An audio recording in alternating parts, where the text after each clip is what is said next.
which everybody says they want, but few are doing. So here's what Chorus is. It is a scholarship program.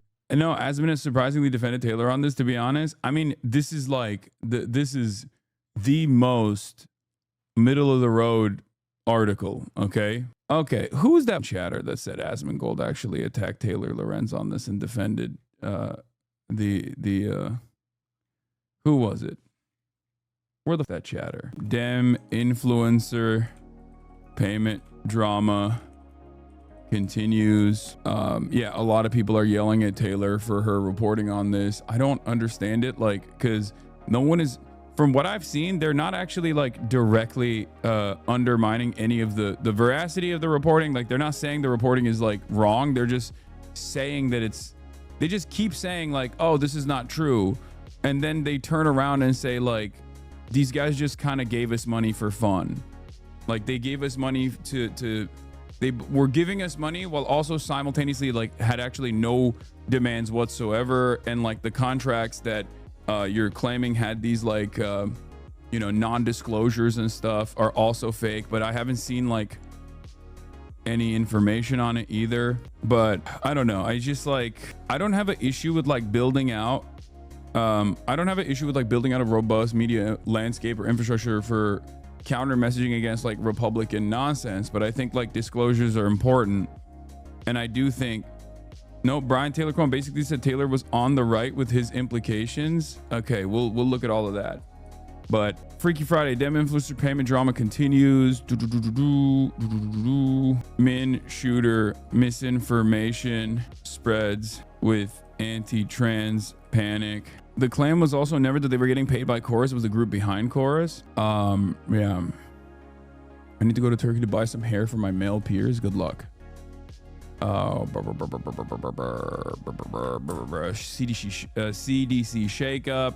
Trump to cut $5 billion in foreign aid and more. Detroit tomorrow for People's Conference on Palestine with numerous guests. Get in now. Is 100% a smear campaign on Taylor? Yeah. I mean, I don't know what to say about it. Like, you can't get mad at a journalist doing their job. Like, their job is journalism. It's on Wired magazine. It's not like, this isn't like a blog post or like a YouTube expose or whatever. This is like, there's a rigorous editorial application. There's a standard that they abide by. Wired magazine especially has been pretty good in the Trump era. One of the only mainstream resources in the Trump era that has been actively holding the administration to task. So I think like parasocial fans of like liberal content creators feeling bad because the content creators themselves feel bad about like having their commentary or their infallibility or their like independence get called into question because of this article does not change the claims in the article. It does not change the journalism and the evidence presented in the article. And I think because a lot of people don't have media literacy, they just look to stuff like this and assume that, they have the same editorial standards as like a TikTok call out post. When you are writing a story for a serious publication, there are fact checkers that work behind the scenes. You get information on the record, you get information off the record, and you get information on background, okay?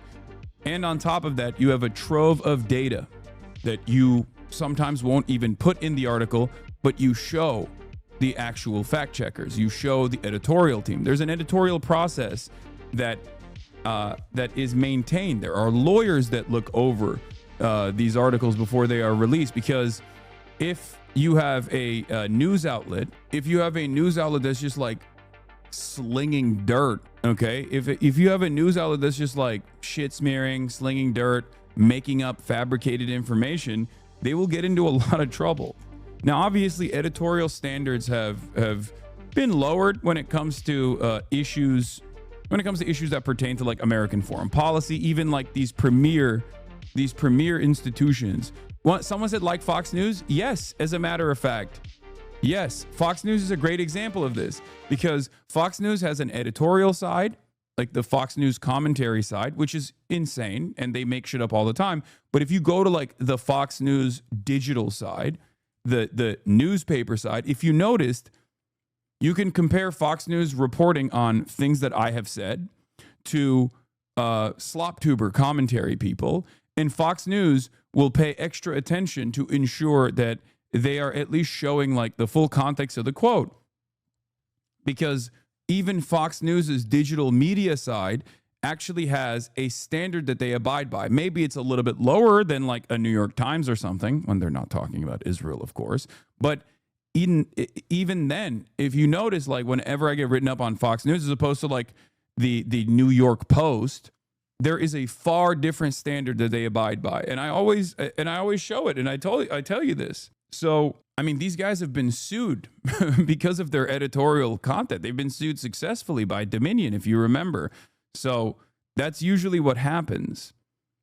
If you don't have, if you don't abide by those editorial standards, like you will get punished. You will get punished financially. It's like one of the only areas of litigation that still that still maintains some semblance of like credibility for the media landscape, for mainstream media in general. So this doesn't mean that there isn't like ever misinformation. Of course, a lot of these outlets, no matter what their ideological background is, can still have falsehoods and wrong information in their articles. But just trying to explain that to you, that you understand why I had to punish you earlier. What? Who the fuck is this? I will vote for Donald Trump. Are you okay? Wrong chat, maybe? It's a TikTok audio, I think. Okay. Anyway, so my point is,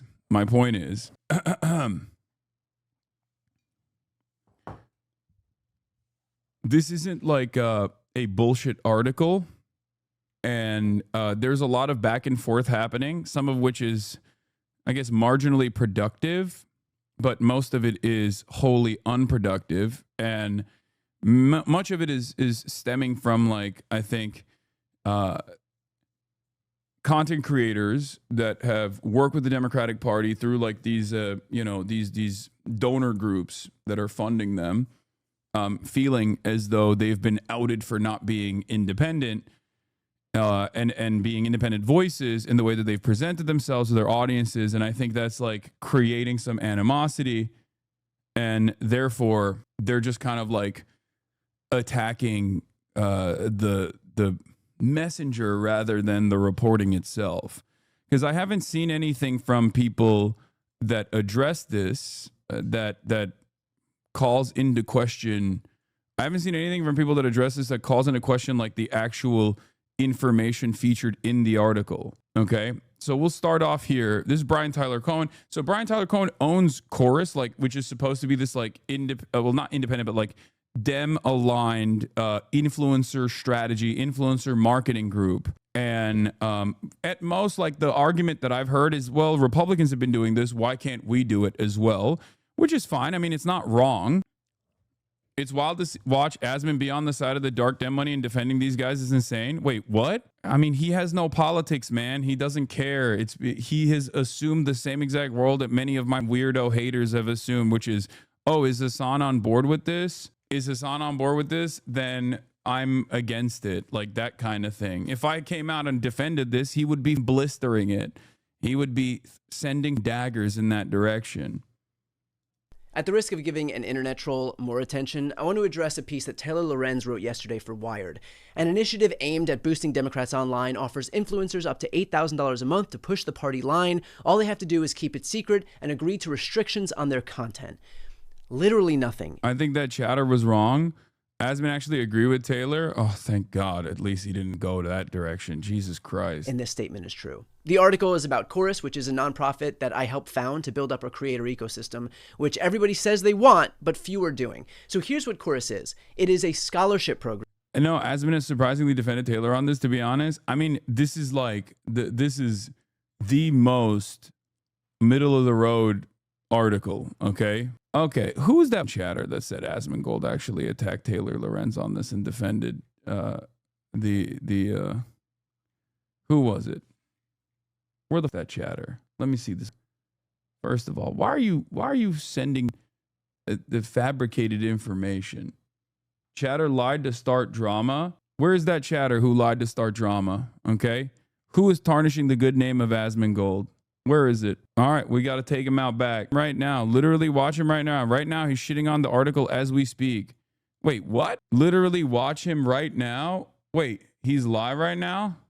I'm so confused. Video because the material harm that this is doing, this dumb dick conversation, but it is worth mentioning that this dark money that you are rallying so hard against also funds climate change orgs and voter rights organizations. Oh, no. Shut it down. No. Okay, I don't get it. He literally clearly says, I hate to say it, but I actually agree with Taylor Lorenz here. Not only is it potentially illegal, not disclosing a paid promotion, but that's why every sponsor says #ad, but it's also fundamentally disingenuous rap behavior, embarrassing, pathetic, dishonest. That TikTok is a drama farmer that's trying to get you to watch him, just an FYI. I like Good Trouble. I actually like Good Trouble. I like some of these people and I have no issue with a lot of these people that are like getting money from this group. Okay? I think you were wrong in your assessment, chatter. Unless Asmongold is just going back and forth on his position. I'm going independent? Well, doesn't say it anywhere. It doesn't. But if she's going independent, if you're independent, how are you getting $8,000 a month? Wait, what? She's not getting $8,000 a month. What is happening? Guys. This is one of those situations where it feels like people that tune into this learn less. I love how people that you write slop articles and you get mad that people make slop videos. What is this? What are you doing? Like, what are you thinking? Okay. One of the things that's really frustrating about these sorts of conversations online is like someone writes an article, okay, for Wired magazine. Someone writes an article in general. And then instead of addressing the claims that are being made, most people just turn around and go, no, you. And I think a lot of people don't have the capacity to understand that, like, that's not an effective counter. Okay? You can't know your way out of, like, a court case, for example. If there is an issue and your audience wants to understand, like, where this funding is coming from or why you didn't disclose this funding that was coming from, you can't just turn around and go, well, the person who wrote this article also gets funded by a different like grant structure, right? Like, this is not an effective counter, okay? This should not be an effective counter. Unfortunately, it is a very effective counter, okay? First, what you need to do is actually address the main point of contention, okay? Good Trouble said she did this in his video and showed proof. No, what they're saying is that Taylor Lorenz is a part of the Pierre Omidyar, like, independent media fund or something, right? That's what it is, right? I mean, look, Pierre Omidyar, who also is responsible for The Intercept, is a very interesting, he's one of the few billionaires that's interested in at least like allowing some independent media and investigative reporting to take place. That's the reason why he funded The Intercept early on. I don't know if Taylor Lorenz, I think Taylor Lorenz confirmed that she actually had gotten, she's a part of that grant program. That grant program gives independent reporters and investigative reporters in general money from time to time. It's entirely different, however, from like a shadowy PAC. It's entirely different than like a Democratic Party aligned donation structure to Democrat content creators. Yeah, she is an Omidyar Network Fellowship currently, which is completely different and is public. Yeah. I think they might have given money to Dropsite as well. They give money. It's a fellowship. It's like a scholarship. Okay, there's a difference between a scholarship program and a Democrat Party donor aligned shadow donation group funding liberal content creators with some fairly rigorous standards, right? Yeah. Brian is lying. I have zero financial ties to 1630, and neither does the OMDR Network's LLC reporting program, which is not a dark money org. It is nonpartisan. Brian took dark money and failed to disclose his funding. I didn't take dark money and disclosed my funding. Yeah, I don't think that the fellowship structure is the same as what's going on here. OMDR Network receives no funding for the reporters in the residence program via 1630 fund or any other outside sources. Our programmatic work is supported entirely via our foundation and LLC. More information about where we focus and how we invest is publicly available on the site. Brian Tyler Cohen's debunk was just 5 minutes of him speaking to a camera with zero documents or contracts shown. I don't know how everyone's taking this video of him refuting it. Yeah, so from what I saw, a lot of people basically just turned around and said, the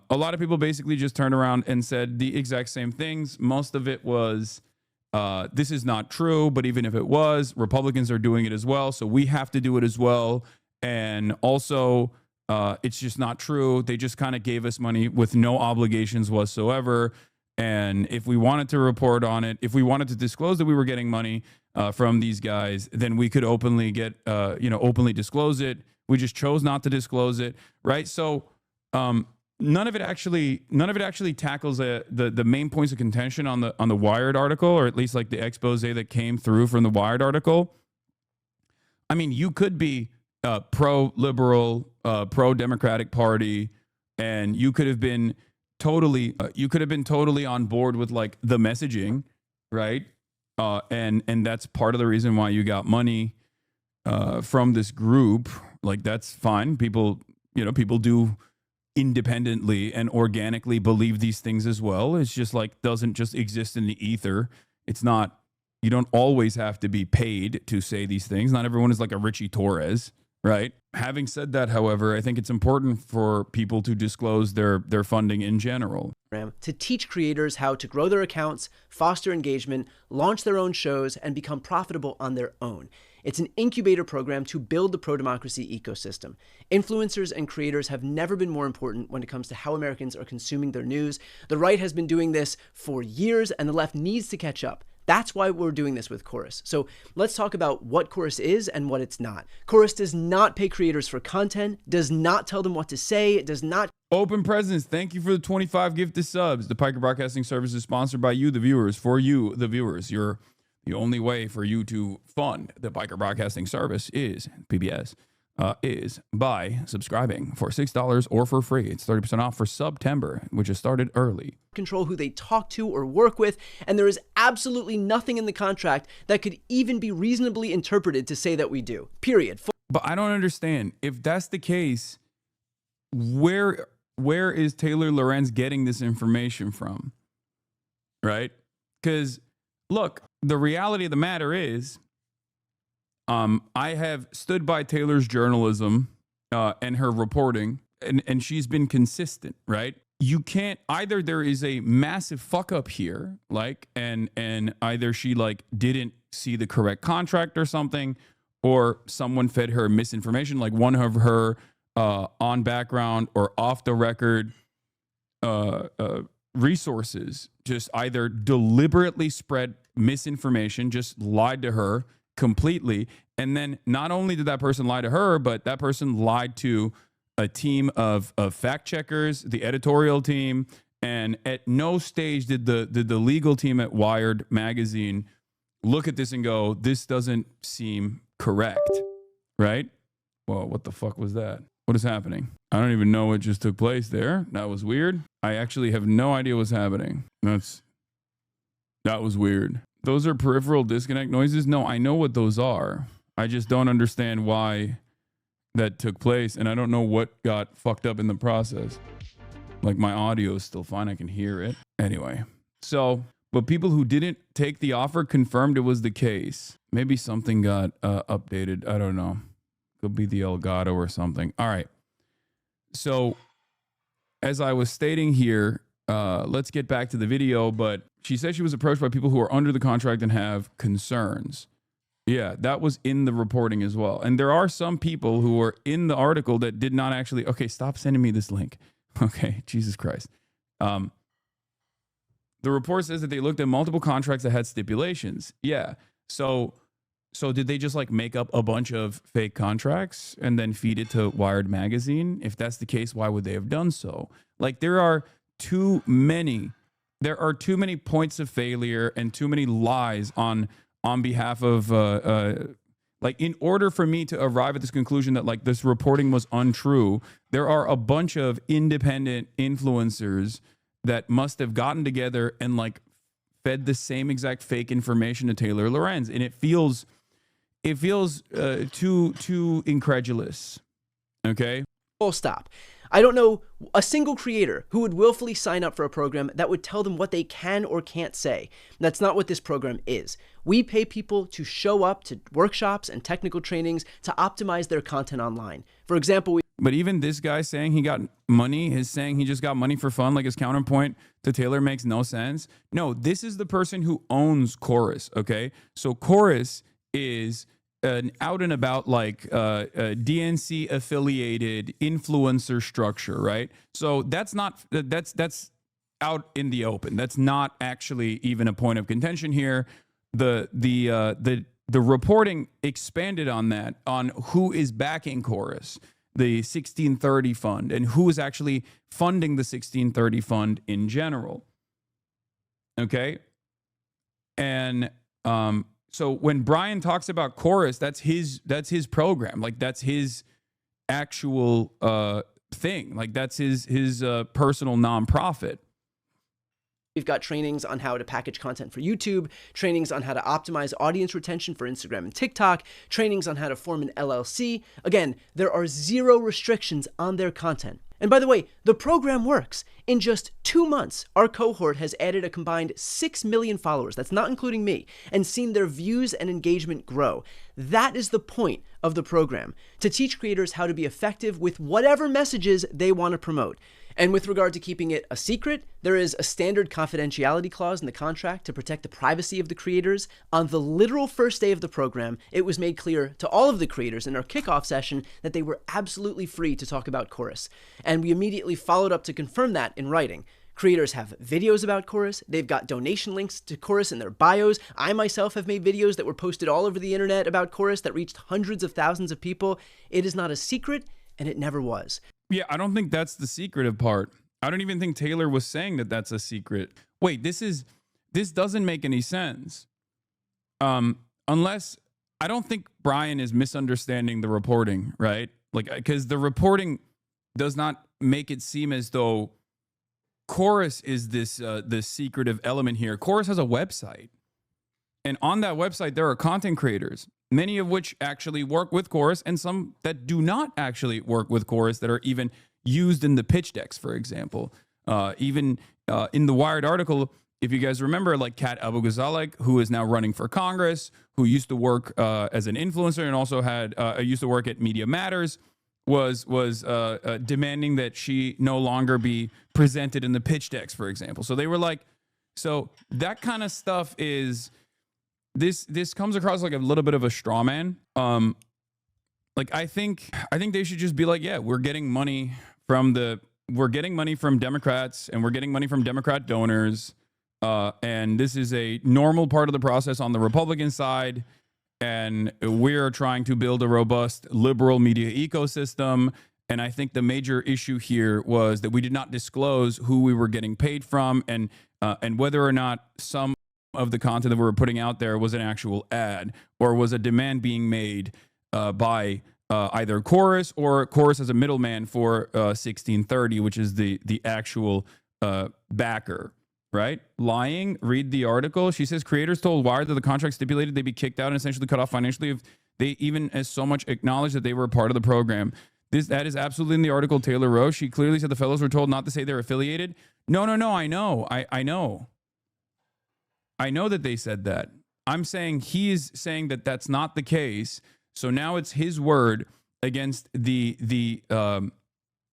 people that, like Taylor's sources that told her that this was in the article. I know. Why are you saying lying? Read the article. I did read the article. I know what it says. Why are you saying I'm lying? Also, I'm being charitable to Brian as well. Like, these are not people that I have, these are people that I don't agree with on some issues, right? Specifically when it comes to silence on Gaza until it was like no longer the responsibility of the Democratic Party. Like I think that's a major flaw for every independent content creator. I wish they were actively issue first. You literally said that they're allowed to talk about Chorus. No. Taylor herself has written about Chorus. Chorus is a public group. Taylor in the article also even says that there are creators that are affiliated with Chorus on the website. There are some creators who aren't even affiliated with Chorus that are also featured on the website. Okay? But the contract stipulation is still real. You can be affiliated with Chorus on the website and then be told through the contract to never actually say when you are doing an ad or being funded by Chorus. There's a difference between, hey, this is a group, this is an influencer network that I'm affiliated with, versus this is an influencer network that I'm affiliated with that's paying me so that I say certain things. Do you understand? I think there's a fairly big difference between someone saying, I'm affiliated with this group versus I'm doing an ad for this group. I'll give you an example. There are numerous organizations, right? And this is literally illegal, and you will get in trouble for doing this. If you're a content creator that's a part of 100 Thieves and you say, I'm affiliated with 100 Thieves, you don't have to actually disclose what level of affiliation you have with 100 Thieves. But if 100 Thieves was like telling you, for example, to do an ad that they have sold inventory for off of your stream on, and you didn't disclose that was an ad that you were doing for 100 Thieves, or that was an ad at all that you were doing, that would be illegal. The difference, of course, is that when it comes to political advocacy, unfortunately, the boundaries are a little bit different, which is really fucked up. This is something that I take issue with in general, right? God, you are such a fucking dumbass. You said, I don't even think Taylor said that it was a secret in reference to who's affiliated. No, you're misunderstanding my point, okay? You're misunderstanding my point. Yo, Bad Empanada just called you out again. I don't care. Oh my God. No disrespect. You just said that BTC was arguing against Chorus being a secretive group, which was a statement that Taylor made word for word in the article. Am I misunderstanding something? Because I remember reading the article. I can read it again if you guys want. And I can also literally go through, once again, the things that Taylor Lorenz said in the aftermath of the article as well, where she openly stated that she's reported on Chorus already. This article is not necessarily just about Chorus, but Chorus being a simple middleman for a shadow donor group. And I think you guys are either just like rehashing and repeating the talking points that you heard without actually reading the article yourselves. Also, you guys aren't political content creators that are getting paid by Chorus or any other shadowy group. You're watchers, you're political understanders, you're political enjoyers, and you have your favorite political content creators, right? And as a consumer of political commentary, okay, I would assume you would want your political content creators to openly tell you when they are being funded by a group, right? Or openly disclose if something that they're saying is financially tied back to either Chorus or also tied back to like a DNC donor. I don't understand why you would literally advocate. I don't understand how you could engage in advocacy as a person who is getting information from a independent political commentator who is actively arguing for less transparency. This doesn't make any sense to me at all, and it makes me feel like you are not actually invested in the truth. Who are you arguing against? Is anybody saying that? I mean, you are. You are doing that. You're saying that this article is fucking bullshit and that you're misunderstanding the purpose of the article itself, and you are also seemingly you literally said I'm lying. What is your point of contention here? I pointed out that you misunderstood the article. So Chorus is funding left-wing creators and is public about it, but Chorus isn't public about who's funding them. Is that right? Yes, that's part of the problem. But the other part of the problem is, according to the contract stipulates that, and we don't know, right? I haven't seen the contracts, but my expectation is not to see the contracts when I'm reading a news article about something like this. In most circumstances, the news article doesn't actually reveal the contracts, but they will show the contracts to the editorial team and to the fact checkers as well, and to the legal team as well, to make sure that the article that they're writing is fully it's fully correct and they don't get hit with like a countersuit or something like a libel suit. Anyway, this is the scoop. Powerful dark money group is secretly funding high-profile Democrat Party influencers. Big liberal content creators are being paid up to $8,000 a month to push party messaging. Democrats hope that the secretive course creator incubator program funded by a powerful liberal dark money group called the 1630 Fund might tip the scales in their favor after Kamala Harris's stunning loss to Trump last fall. The program kicked off last month, and over 90 influencers are allegedly taking part. Creators told Wired that the contract stipulated they'd be kicked out and cut off financially if they even so much as acknowledged that they were a part of the program. The contract itself says you are not allowed to say it, but the website, the Chorus website, as far as I understand, has like a bunch of content creators that are unaffiliated and also affiliated on it saying, this is our network, this is our pitch deck, these are the people that we're working with. Ultimately, if those contracts are falsified and they're shown to be, the contract stipulations are shown to be entirely different than the way Taylor reported on it, then that's on her. But when I read an article from like Wired magazine from a reporter like Taylor Lorenz, my initial expectation is not going to be, oh, this is slop or this is false. This is a falsehood. You can't just like lie in a piece of news coverage like this. That chatter you are arguing with is bad faith from my logs, from check logs. And the founder of the company unambiguously stated that there are no content restrictions. Okay. But the fucking contracts that they reviewed show otherwise. So it turns into a he said, she said. And considering that the owner of the company, the founder of the company, who, again, I'm going to repeat this one more time.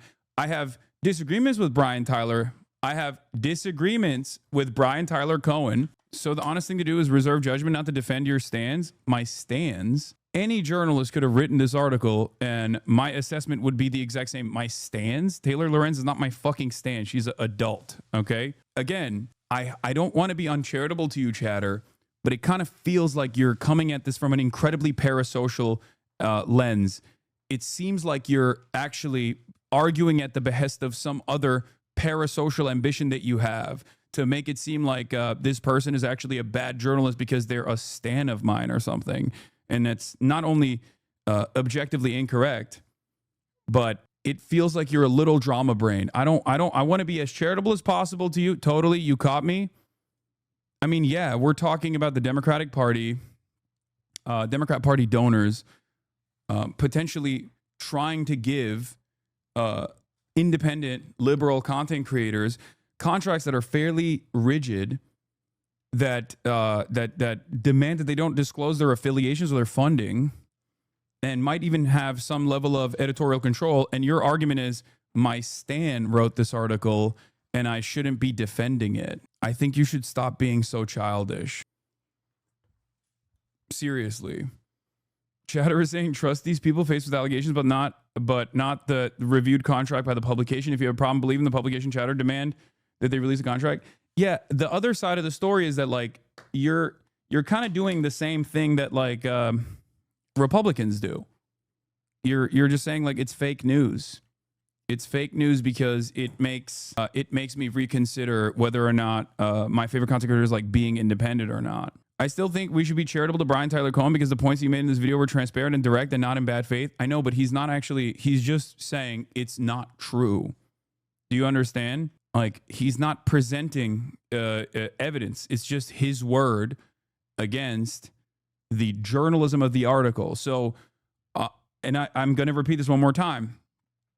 I don't have any issue with Brian Tyler Cohen. I have disagreements with Brian Tyler Cohen, but like, it's cordial, okay? Look at logs from 2014. What is this? Meowlix? 2024-08. She's not looking for Trumpers. She's looking for never Trumpers who might otherwise stay home. Oh my God. Why are these chatters like this, bro? This was the chatter unironically defending Kamala Harris's Liz Cheney coalition. Liberals have this like weird, Greta would be a better activist if she was streaming 8 hours a day. Liberals, why are liberals like this? Why are liberals so cynical? Why are they only just like angry at the left? It blows my mind. And they're just wrong. And it doesn't matter. Like I want the Republicans to lose. I want them to feel embarrassed. It's clear that you don't have that same smoke for the Republicans, or rather, you're simply misguided. But at a certain point, you have to realize like maybe this method hasn't been working.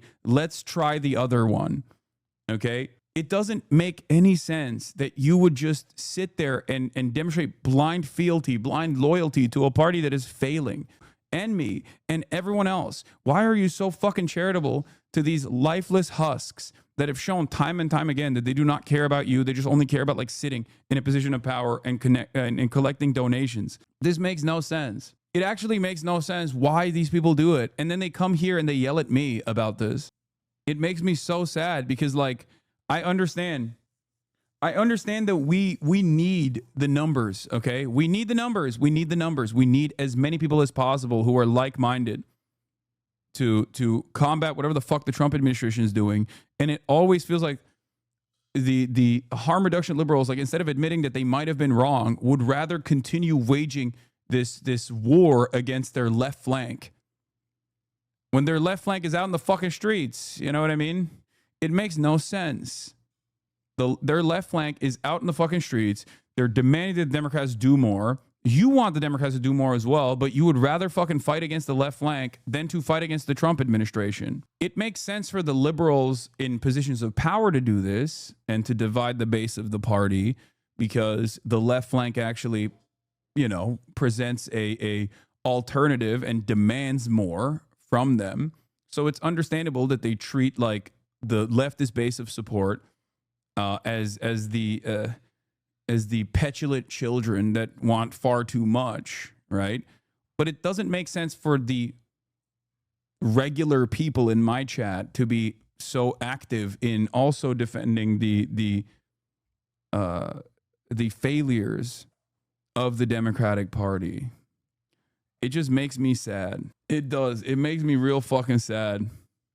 Anyway, according to copies of the contract viewed by Wired that creators signed, the influencers are not allowed to disclose their relationship with Coors or 1630 Fund or functionally that they're being paid at all. So that is the main point of contention here.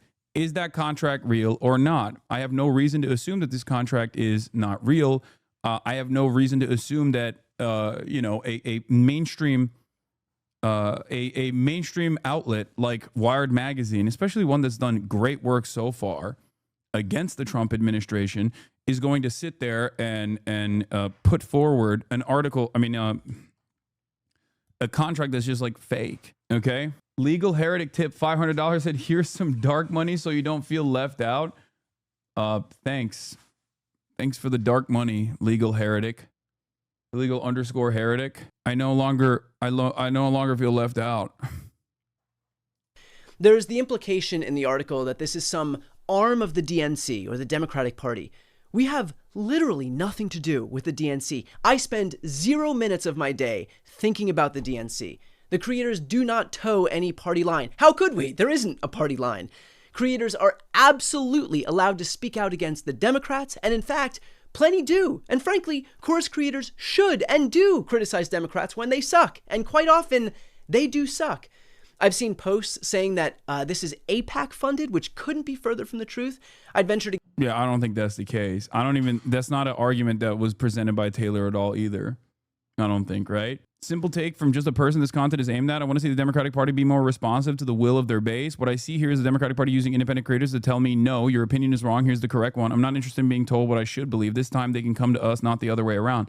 Yes, what you're advocating for is the fundamentals of democracy, a representative democracy that creates individuals that are supposed to be public servants that represent the wishes of the masses, represent the wishes of their base at the very least. And that's the whole point, right? That's the whole point of democracy. Otherwise, we just don't have a democracy at all. We just have like team sports.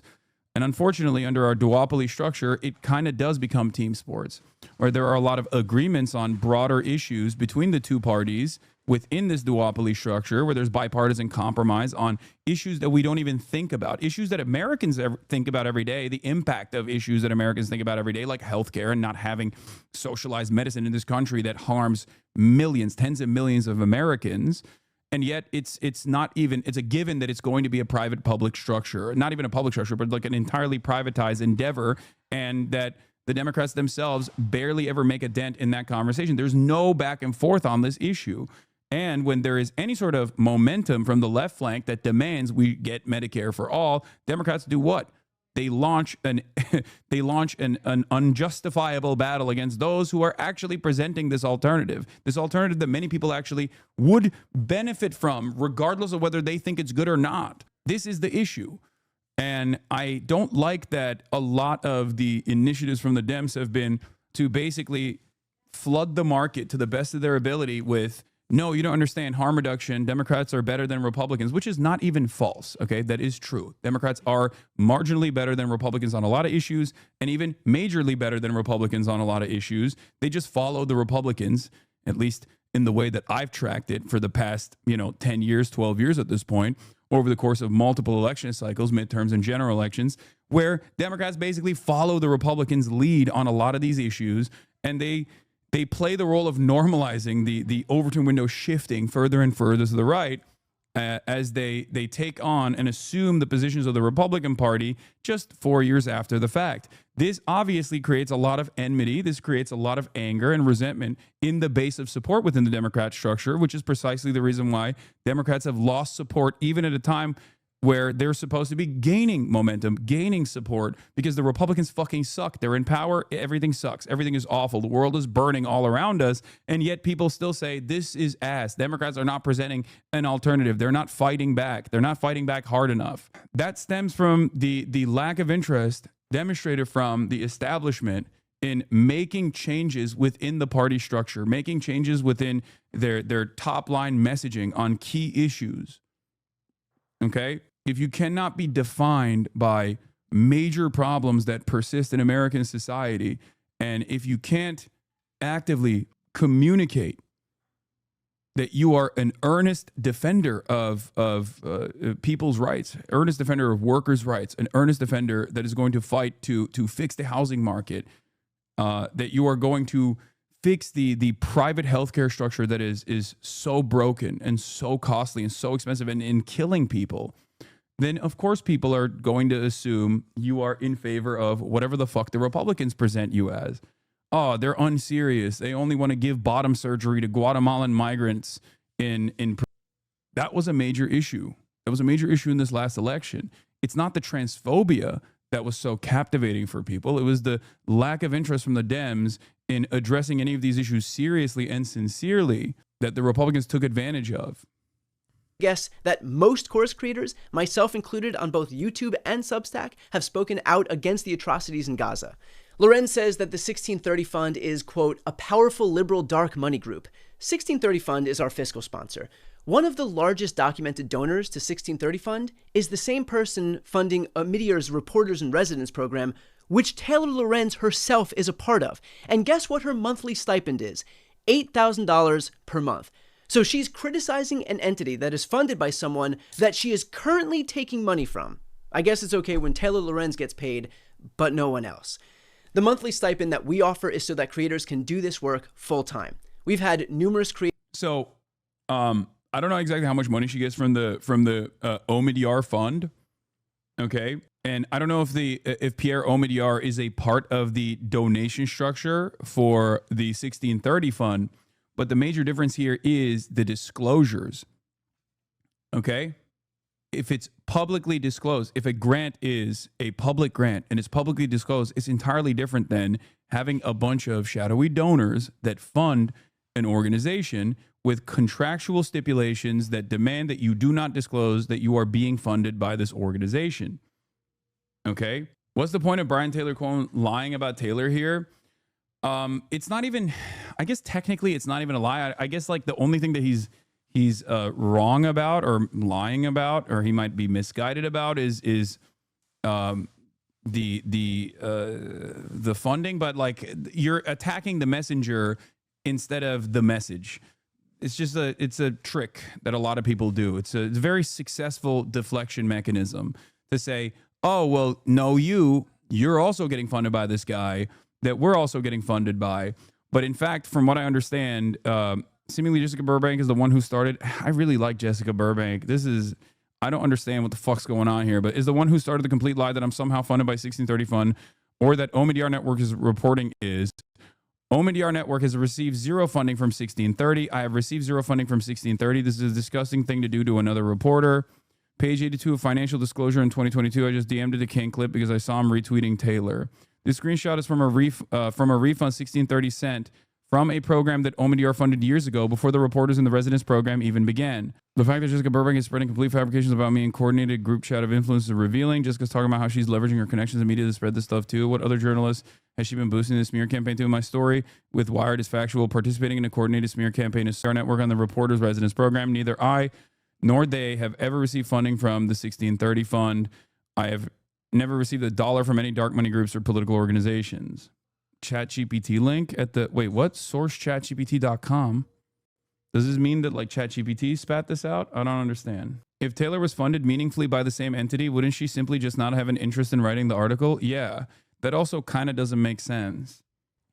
You being charitable to Brian Tyler Cohen is going to look so bad in a very short period of time. Play the rest of the video. He does not deserve the charitability. Okay, we're doing the same thing over and over again, which is, Hasan, you are being far too charitable to people. I'm always charitable to people, okay? That's it. If you hate it, then this is not for you. It takes a long time.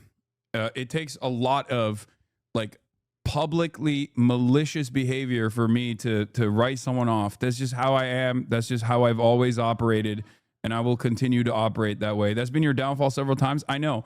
And yet I still refuse to stray away from this.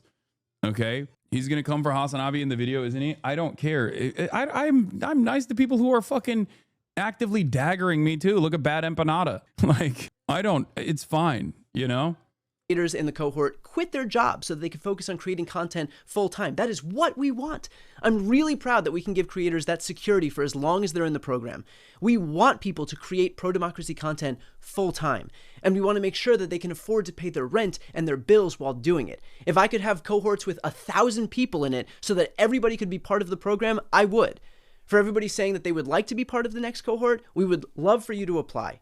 That's our whole goal. It's to build up an army of pro-democracy content creators who can speak authentically about the issues that they care about and be able to do it as effectively as possible. I should note that while I started this program, I have never and will never get paid. I do. Okay. I think the major problem here is like, why do the contracts stipulate that there are no disclosures whatsoever? And what level of editorial control are baked into the contracts? Because now it's just the contracts that Taylor and the Wired team has reviewed versus, which is hard evidence, right?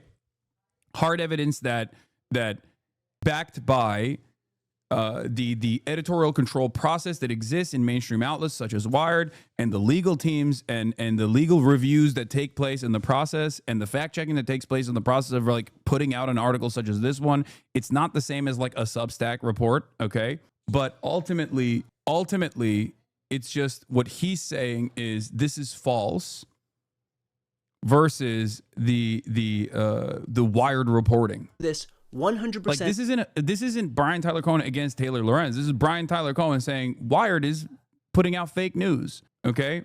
When I first started watching you, I got mad at how tolerant of guys like Aiden you were, but over time, I see like for real, you give people a chance. If they prove they are not worth it, you move on. Very sensible, just trying to show support. You handle yourself very well, in my opinion, even though I used to not agree. I realize your method is correct. I will continue doing it because that's just who I am. That's what I believe, okay?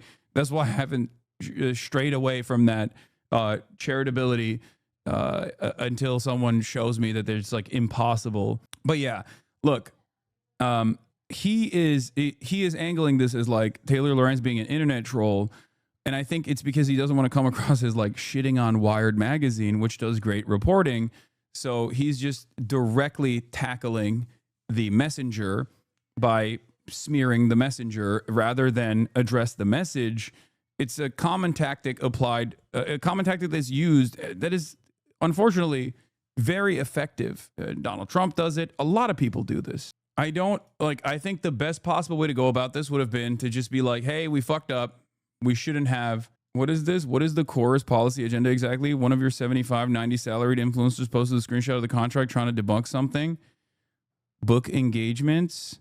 Course will provide contracts with access to Course newsroom, which coordinates booking and engagement opportunities for creators with government officials, policy, nonprofit experts, and others whose expertise and experiences are relevant to Chorus' progressive policy agenda. Contractor agrees to 1, utilize the Chorus newsroom to book engagements. 2, disclose the Chorus newsroom personnel any engagements with government officials or others on topics related to Chorus' policy agenda that contractor arranges through other means. If there's a policy agenda from this org and is significant enough that your salaried influencers have to disclose their engagements relevant to it and agree to coordinate booking and engagement opportunities around it, then surely it can be defined, and by whom.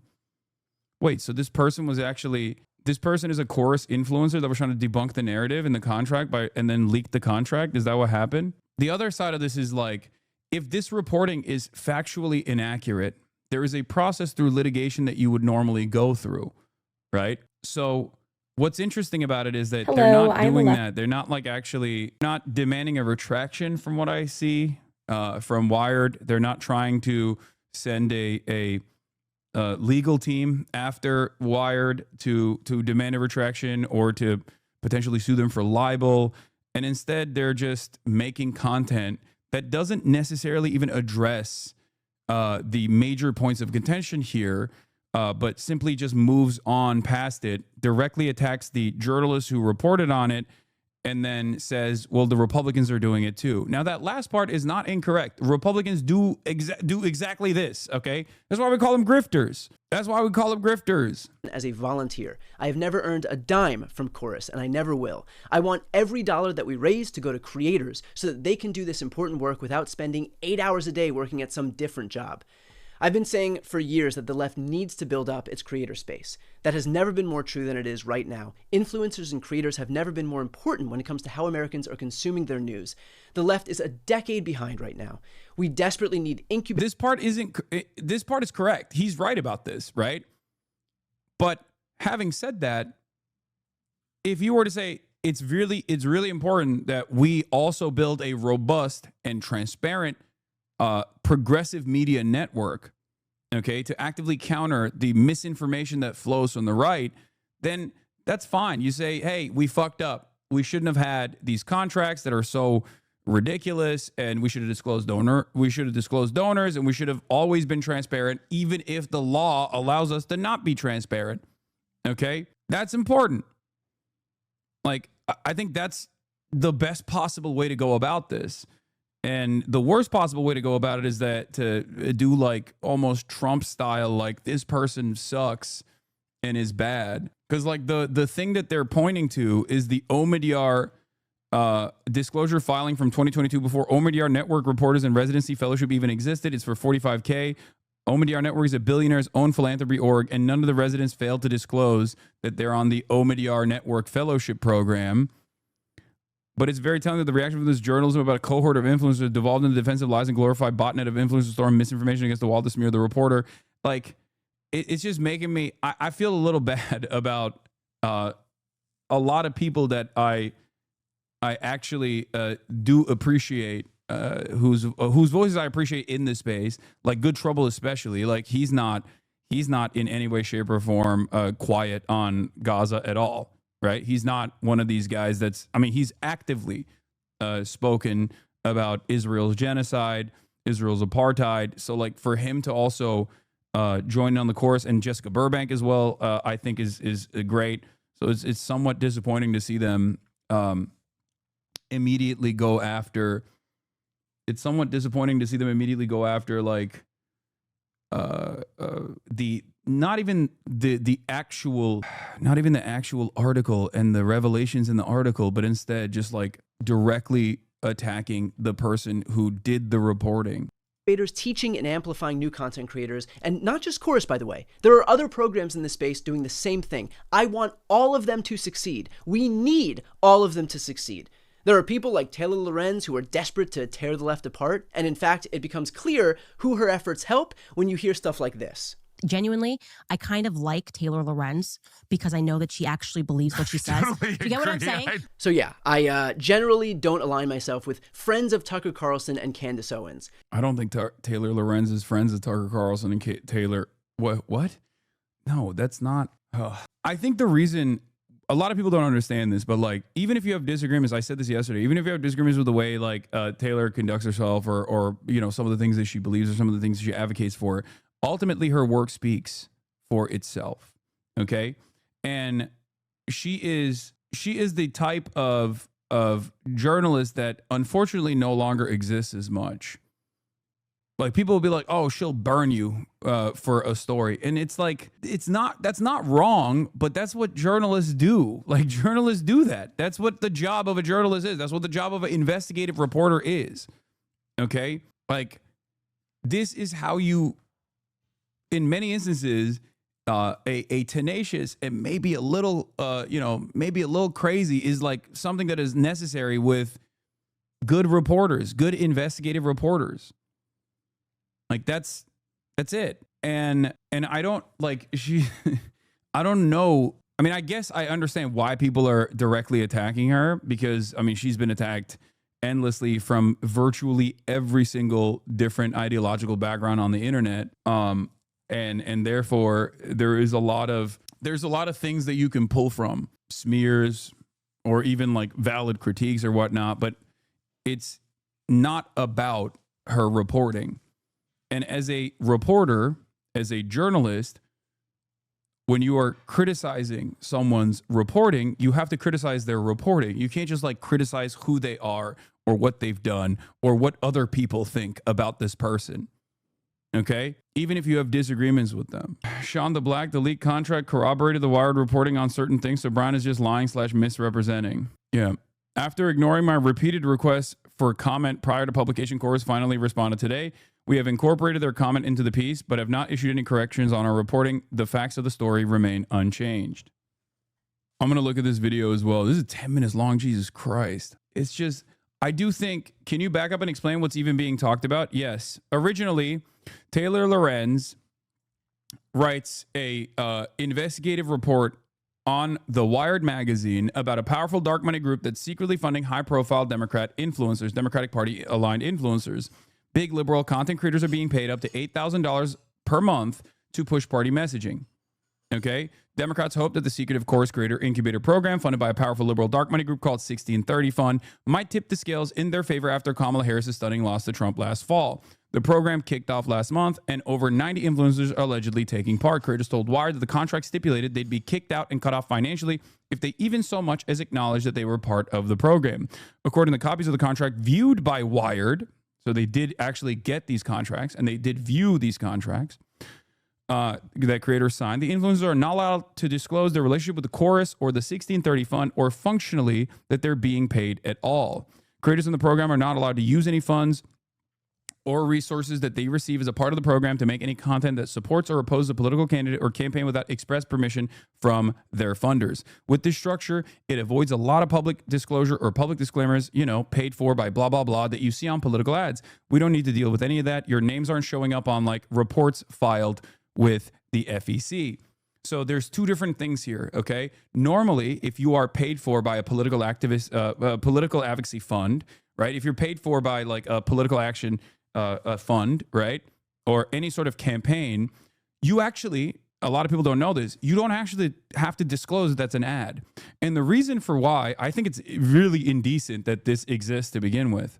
But the reason for why you don't have to is because technically it's all public. It's all public on the regulatory side, because if you go and like look at the Progressive Victory Fund, for example, you can find exactly who they have given money to for what purpose, right? We did that when I was covering the Wired magazine article as well. So because of that, because technically there is a legal disclosure that needs to take place on that end, you are not required to say this is a hashtag ad. It's a major loophole, and I don't like it, and I think it's fucked up, okay? Having said that, in this circumstance, there's an additional issue. Hold on. There's even more contractual stipulations. Like they're taking advantage of the fact that this is a political advocacy organization, but it doesn't even have the FEC disclosures. It doesn't even have the FEC disclosures that normally would show up. Okay. The FEC and FTC declined to comment, but regulations in the influencer space are notoriously murky, and the intentional non-disclosures raise ethical questions about political advertising in the internet age. Don Hyder, the chief executive of Marcola Center for Applied Ethics, says that the outlined restrictions violate ethical norms. We're living in an era where a lot of powerful people have taken the rule book and thrown it out the window, which is true. There's also the other side of the story, which is that the regulatory agencies that normally would look at this sort of thing, the FEC or the FTC, if it's a non-political ad, then it's the FTC technically. It's under the supervision of the FTC. If it's a political ad, it's under the supervision of the FEC. But both of these regulatory agencies have been completely gutted and undermined by the Trump administration. So who the fuck is supposed to even take notice of these sorts of things? Okay? So it's the fact that it's not illegal or in a legal gray area doesn't mean that it's good or appropriate. Do you understand? Or the fact that Republicans are doing this and taking advantage of the structure, which is part of the reason why it's already not illegal to begin with, does not make it good or appropriate, right? Liz Dubois, who has researched the ways influencers are reshaping the U.S. political system, says that we are seeing influencers being pulled into these dark campaigns or shadow campaigns where the legal aspect is murky at best.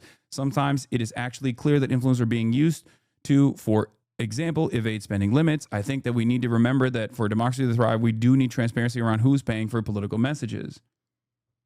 Okay. Stephen Buckley, a digital media sociologist, says that these sorts of programs have been happening in the right wing for ages, but the structure of the deal raises the question: is it ethical to match the tactics of your opponents? What we need is for people to invest in independent media, and that doesn't necessarily mean investing in a consulting group that is going to become a middleman for independent media, says Spahar. So that was the article, and then in the aftermath of this article, people just basically decided to attack Taylor Lorenz. Taylor has good politics, but objectively a really bad journalist. Okay, you have to explain why you mean this, why you feel this way. Because I would go so far as to say that most people's criticisms are about her worldview or the way she presents herself online, but will openly admit that she is a good journalist, including what Candace Owens and Tucker Carlson were literally saying over there, which is like, she's not a grifter. She like truly believes the shit that she's saying, and her work speaks for itself. So I don't know why you have this opinion, and I need you to explain to me why you think that she's doing objectively really bad reporting. Because if you remember, she didn't actually leave the Washington Post because, like, she worked at the New York Times and she worked at the Washington Post, okay, as one of their best culture reporters, okay? And I know that like personal relationships and things like that obviously guide a lot of people's opinions on these journalists in general. It's networking just like every other fucking avenue, every other business. But what is it that you don't like about her reporting is the question. Because there is not really anything that I have seen from her reporting that leads me to believe that she is a bad reporter. She is not. She's a very good reporter, as a matter of fact. It's part of the reason why a lot of people actually fucking hate her. I mean, that, and also she dukes it out quite a bit online on Twitter. But again, that's irrelevant to the point of contention. Okay? Her tweets about the DSA is utterly irrelevant to the point of contention when it comes to her reporting here. Do you understand what I mean? Like, that's it. That's it. You can't just like bring that up and be like, she's a bad reporter because she said this about the DSA. It's like, okay, well, that's completely irrelevant to whether or not she actually put forth a credible, trove of evidence-backed piece of news. You can't. Like, later, we're going to look at Matthew Petty. Reason is a libertarian think tank. Matthew Petty exposed a trove of emails between Ehud Barak, the former prime minister of Israel, and Jeffrey Epstein, in which they talk about surveillance programs that they should be funding, in which they talk about geopolitical incidents that are taking place all around the world and how they can make money off of it by using surveillance groups, specifically Peter Thiel's Palantir at the time.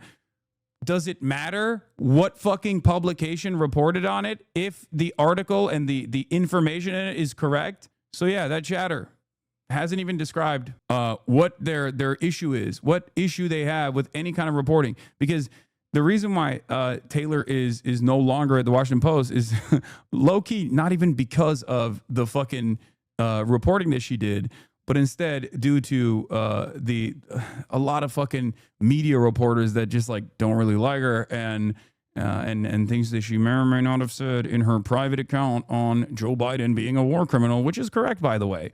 So No, I didn't say Matthew Perry. I said Matthew Petty. I continue to believe that the left needs massive investments into the independent media space. I'm really proud of the program that we've built. I'm really proud that we've allowed creators to do this work full time. I'm really proud of the independence that they have to say whatever they want to say in whatever way they want to say it. I'm really proud that our creators are seeing their channels and their pages grow. My goal is to see an army emerge from the left to take on what's happening on the right.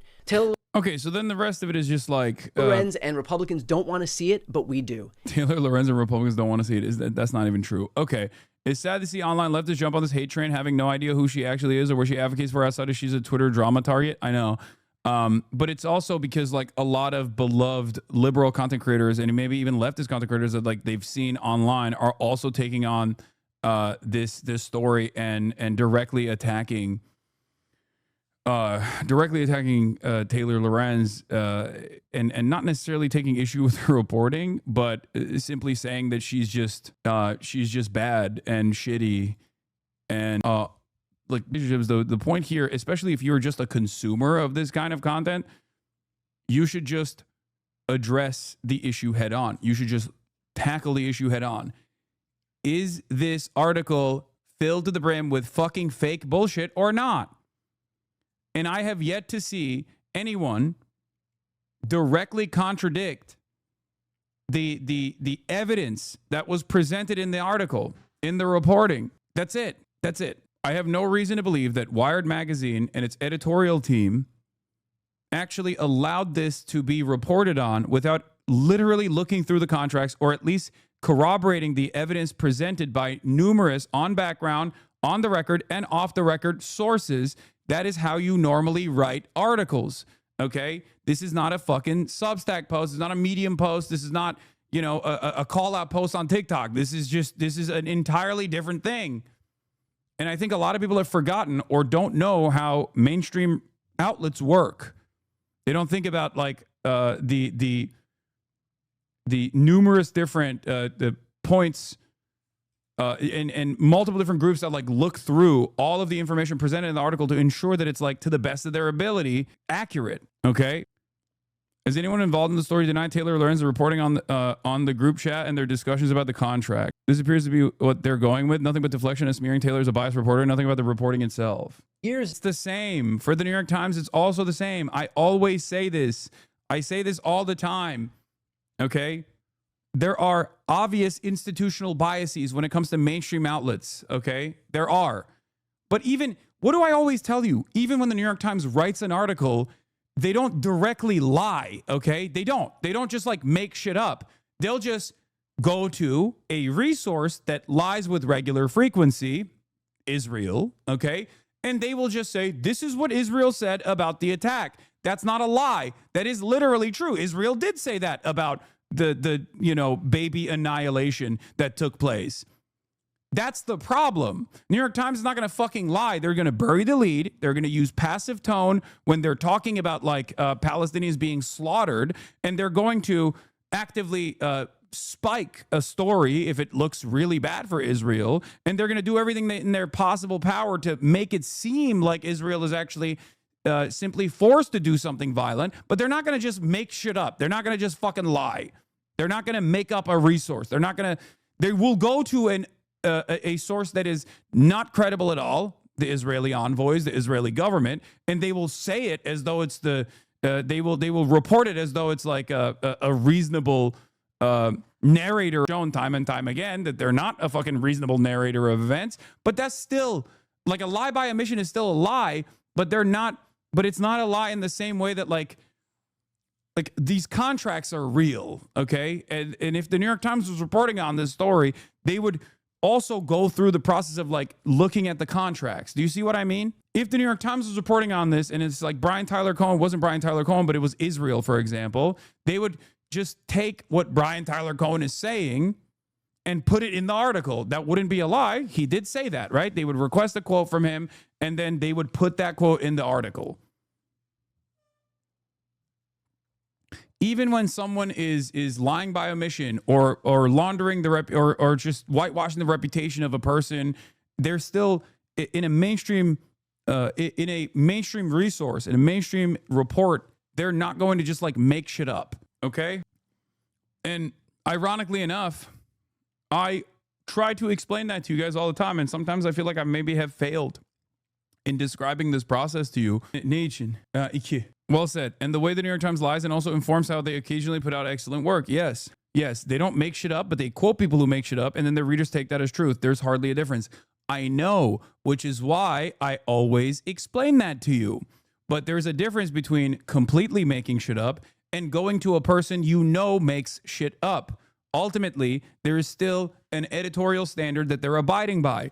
As a matter of fact, the New York Times is reporting on Screams Without Words was the October 7 like mass rape directed by Hamas news report did not meet the editorial standard of the newspaper. That's why it was a massive fucking issue, because internally, New York Times reporters and even the editorial staff was actively yelling about putting out this piece of report that was filled to the brim with false information. That's why it was a huge fucking deal. It was a bigger deal than all of the other reports that they've conducted, where they just like go to Israel and Israel says, no, the baby's crib was Hamas and there was a Hitlerian artifact inside of the baby's crib, and then they just like slam that into the middle of an article where they're talking about how Israel lasered like 50 children. Okay, like that's the difference. The difference is like you can't just like go and make shit up.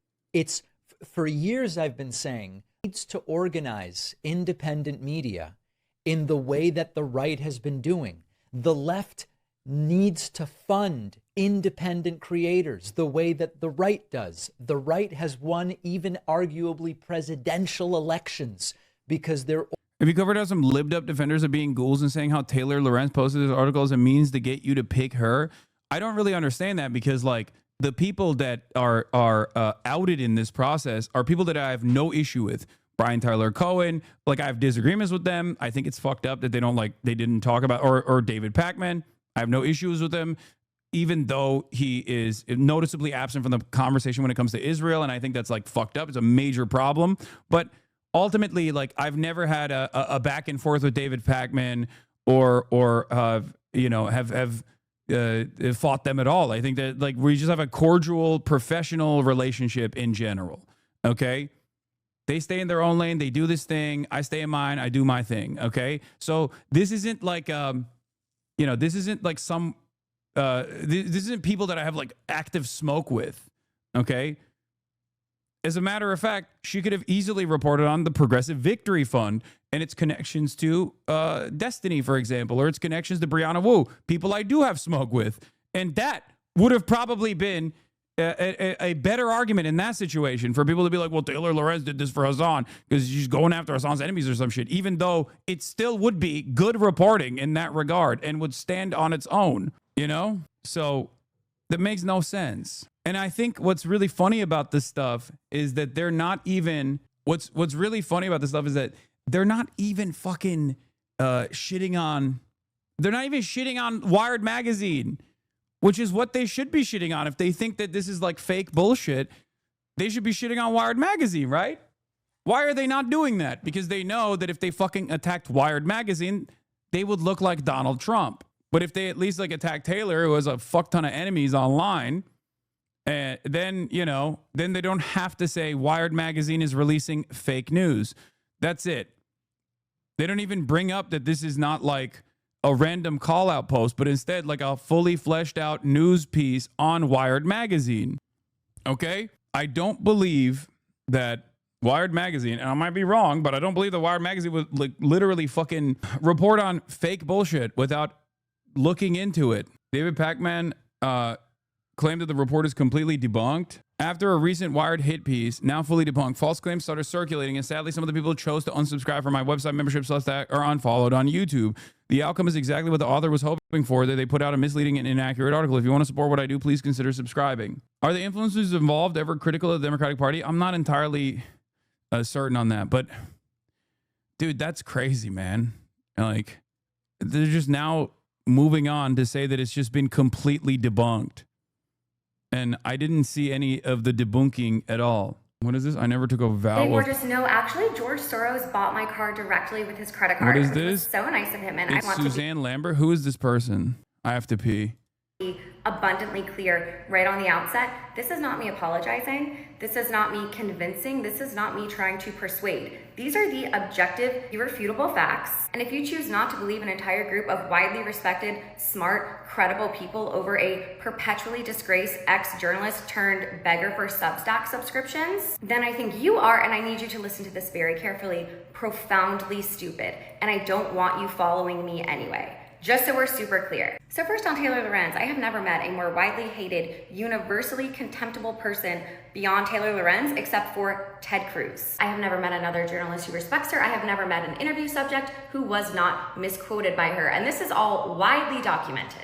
Taylor Lorenz cannot stand content creators, and she doesn't like content creators because she does not stand to benefit from that landscape, despite being a content creator herself. And frankly, I don't blame her. Honestly, if I had spent my entire career trying to be good and relevant and taken seriously at something, only for people to come in who I deem less qualified, do way better, and have way better engagement than me, I would also likely be pissed. And maybe that's why she's super weird towards me. She made a video about me in February that a few people messaged me about. I guess essentially saying that I was begging for media attention, which you wish, babe. My inbox stays full. I'm sorry yours doesn't, but that's not my problem. But then when I was like, wait, what video? She had deleted it, which to me is just not behavior characteristic of a serious journalist. She talked about me to people at a White House Correspondents' Dinner event, but then it never came up to me or introduced herself. So she talks a huge game online and not in person, as with most of these people. And there is so much more here. You can Google it. I think that would benefit a lot of you actually, but that is your source for this article, just so we're starting on the same page. On to the article itself. I have never been paid to make content by Chorus. That has never happened, nor have I broken any guidelines as far as disclosures. Chorus is an incubator program, so think of Chorus as like... Noticing none of these people that can actually refute what's in the article, this should tell you all you need to know about people shitting on Taylor's journalism amount. Yeah, it's always like personal relationships and like anger.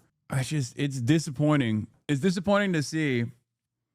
You were saying 5 seconds ago that they didn't want to attack the outlets so as to not look like Trump, only to open a tweet in sequence with one of them saying that the report was totally debunked like Trump does when something bad comes about him. Yes, but even in that process, these guys are liberals, okay? They can't be out here fucking saying like Wired News is doing fake news. How dare they do fake news? So they have to say like, oh, the reporter actually sucks. And here's why. Instead of actually fucking, instead of actually tackling the veracity of the information that was presented in the article. If you actually have an issue with the article, under normal circumstances, you would demand a retraction. You would come in with the correct information and you would demand a retraction. If they refuse to do so, you'd sue them, okay? That's how it's supposed to go. And Wired Magazine and media outlets are not in the game, technically, theoretically, to smear people, okay? They're in the game to accurately report on the news, regardless of whatever political biases they may hold. So in that situation, because they have the utmost importance is to ensure that the information is correct, if there is wrong information, and this happens sometimes, okay?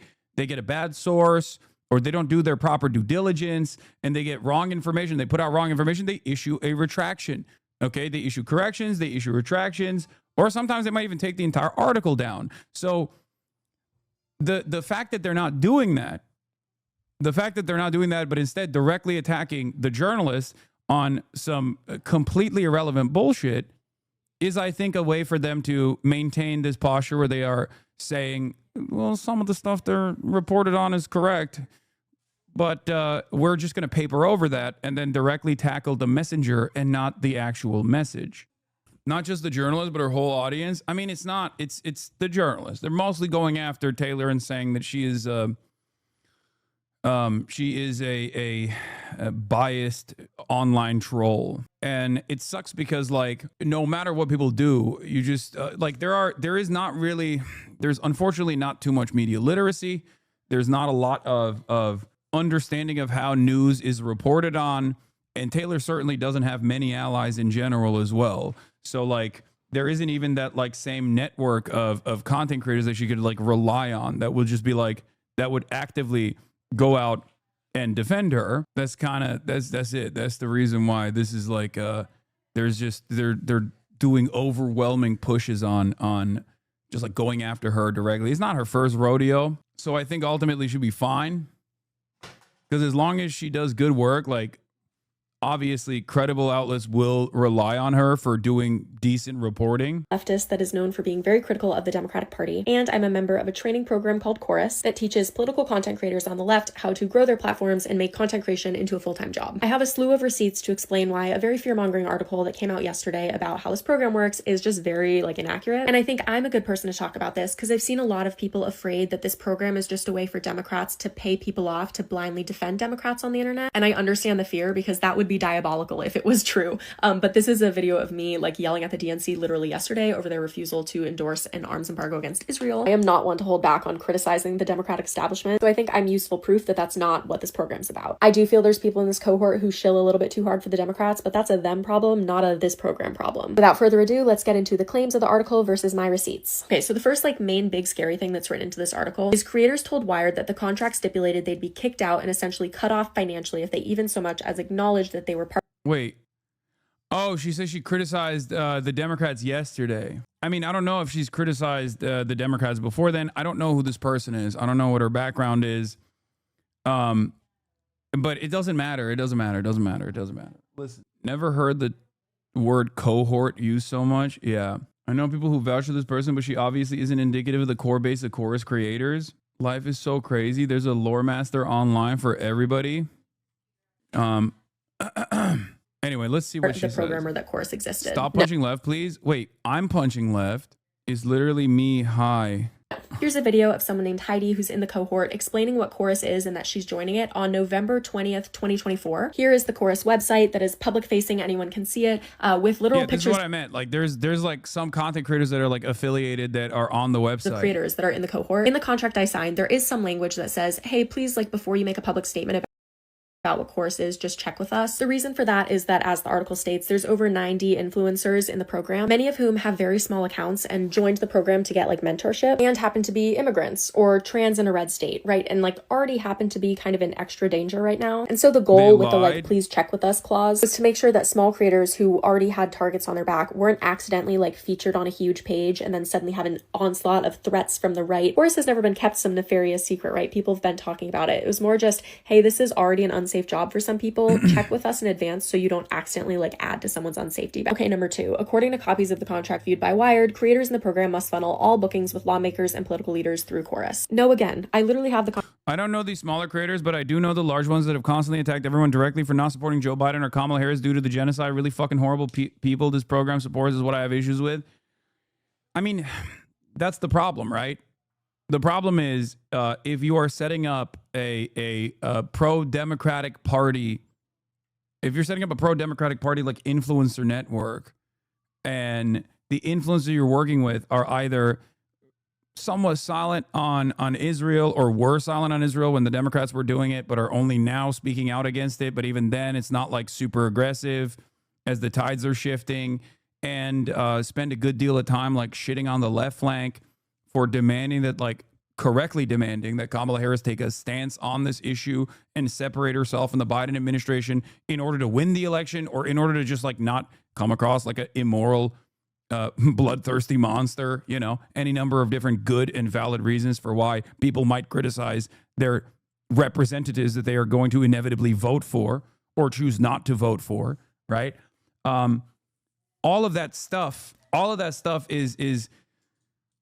combined makes it seem like these groups are not there to build a robust network to combat the right and its misinformation, but also to whip the ranks to ensure that there is a steady flow of new people that are getting their information from TikTok and social media that are loyal fans of the Democrats, no matter how much Democrats fail the broader base, fail America, and don't actively fight back against the Republicans or even push for the appropriate policy solutions, even when it means losing the election. That's my issue. I think What? LGBT propaganda is yes. What the fuck? Contract right here. I'll talk through it in a minute, but first let me show you this. Here's an email of me directly reaching out to the Zoran campaign to try to interview him, because Chorus does not control who I interview or what I post. I also sometimes text the comms directors directly of like Congress people that I want to interview, because usually the congressional offices will give out these little business cards. And this is not like specific to content creators. This is just like if you go to try to talk to your senator, their people will give you little business cards. I blurred out the name of the specific person because I feel awkward, but like anybody can get these business cards and then you can just text them. Chorus does not control that. I've done lots of congressional interviews and usually I just set them up myself. And here's the section of the contract, right, that confirms that. It says they want you to disclose government officials related to Chorus's policy agenda. That contractor, that's me, I'm the contractor, arranges through other means, right? So if I just arrange it myself with a congressperson, I just let Chorus know so that they know that congressperson's open to booking and other people in Chorus can do it too. Accidentally, So I don't get it. Isn't this literally just like her admitting that there is a contractual stipulation and you just kind of like either you cooperated with Chorus and you abided by the contract? I mean, that's like, this is not debunking the article. This is confirming the article. I'm confused by this. Is there something I'm not understanding? I think she's in chat. No, she's not. That other chatter was lying. She's obscuring clause 3, but it seems to be saying she has to collab fully with Chorus for such separate engagements from number 2. Yeah. Utilize the Chorus newsroom to book engagements, disclose the Chorus newsroom personnel, any engagements with government officials or others on topics related to Chorus's policy agenda the contractor arranges through other means. This literally is a confirmation of the contract. Now we don't even need to see, at least for this issue, a piece of the contract because she revealed it. One of the rigid standards in the contract, one of the rigid provisions in the contract was that you have to collaborate fully with Chorus regarding all such separate... I always forget to let Chorus know. Like, I don't think I've ever told them that before, but that's not what's important. What's important is that... Where is it? There's like, there's got to be a screenshot that shows it, right? Yeah. Yeah, this is disclose the Chorus newsroom personnel, any engagements with government officials or other on topics related to Chorus's policy agenda. The contractor arranges through other means, but then number 3, it doesn't... I want to see number 3 because it says it's on my leash. It's on the leash. She's saying that it's stipulated, but in the practice, it was very open and more of a check-in process. Not sure if that's true. Just what I think she's saying here. No, I understand that. But that doesn't actually... That literally doesn't address... That actually only confirms that the article had access to the contract. The journalist had access to the contract. It's visible in the other tab. Does anyone have a better visibility for number 3? Collaborate fully with Chorus regarding all such separately arranged engagements. Contractors participate. Have they denied access to the contract? Wired is explicit about reading them. No, that's the point. The point is they're not actually saying that the contract is collaborate fully with Chorus regarding all such separately arranged engagements. Contractor further agrees to participate. God damn it. None of it shows it because her head's in the way. These similar statements creators are now putting out about our story after a recent Wired hit piece. Because of the recent Wired hit piece that has now been debunked, misinformation spread like wildfire, and several people decided to unsubscribe from my Substack. Wait, what the fuck? Why are they all saying the same thing? Whether it's like cohorts, are they... That outcome is exactly what the author was hoping for. Because of a recent Wired hit piece that has not been debunked, misinformation spread like wildfire, and several people decided to unsubscribe from my Substack. That's what the author wanted, despite publishing a false article. Please consider subscribing to support my work today. After a recent Wired hit piece now fully debunked, false claims started circulating, and sadly, some of the people chose to unsubscribe from my website membership Substack or unfollowed on YouTube. That outcome is exactly what the author was hoping for when they put out a misleading and inaccurate article. If you want to support what I do, please consider subscribing.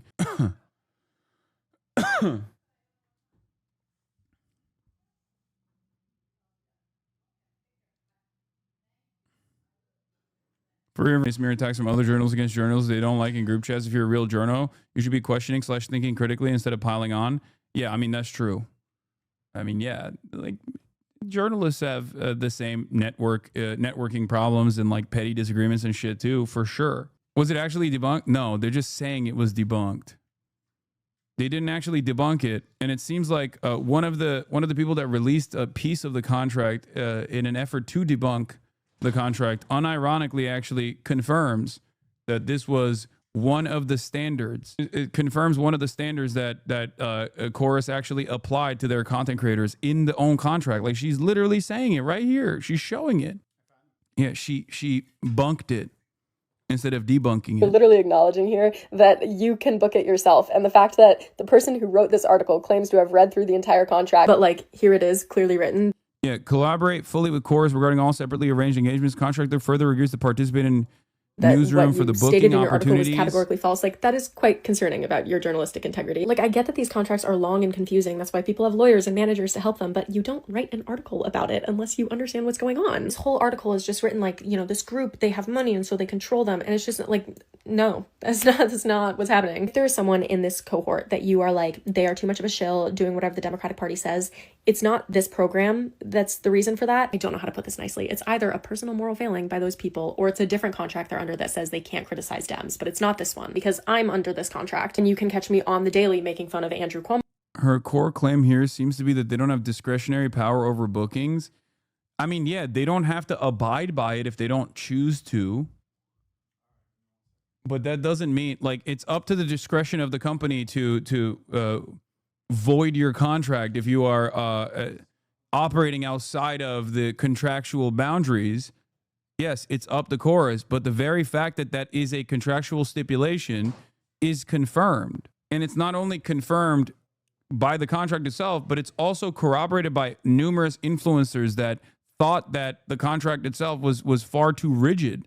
So, like, you might have had a different experience with Chorus in terms of like who you collaborate with and like getting proper clearance or whatever, or even in certain instances never getting proper clearance from Chorus and they just like never chose to void it. But that doesn't change the reality that it's like literally written into the contract that she's showing. So I guess like either I'm misunderstanding something that we ever post. Either I'm misunderstanding something. Bobby Lasers, thank you for the 80 gifted subs.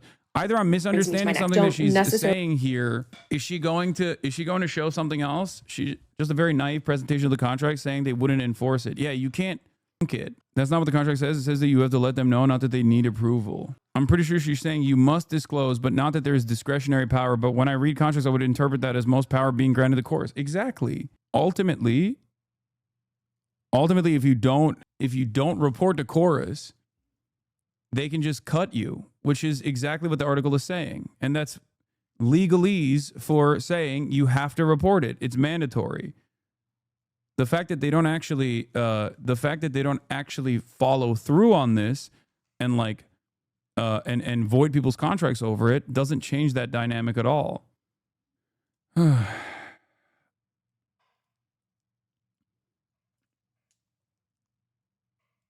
Yeah, it's not that you must disclose, but 3 clearly says you have to fully collaborate with them, which legally is gray, but gives them a lot of power. Yes, that vagueness is built into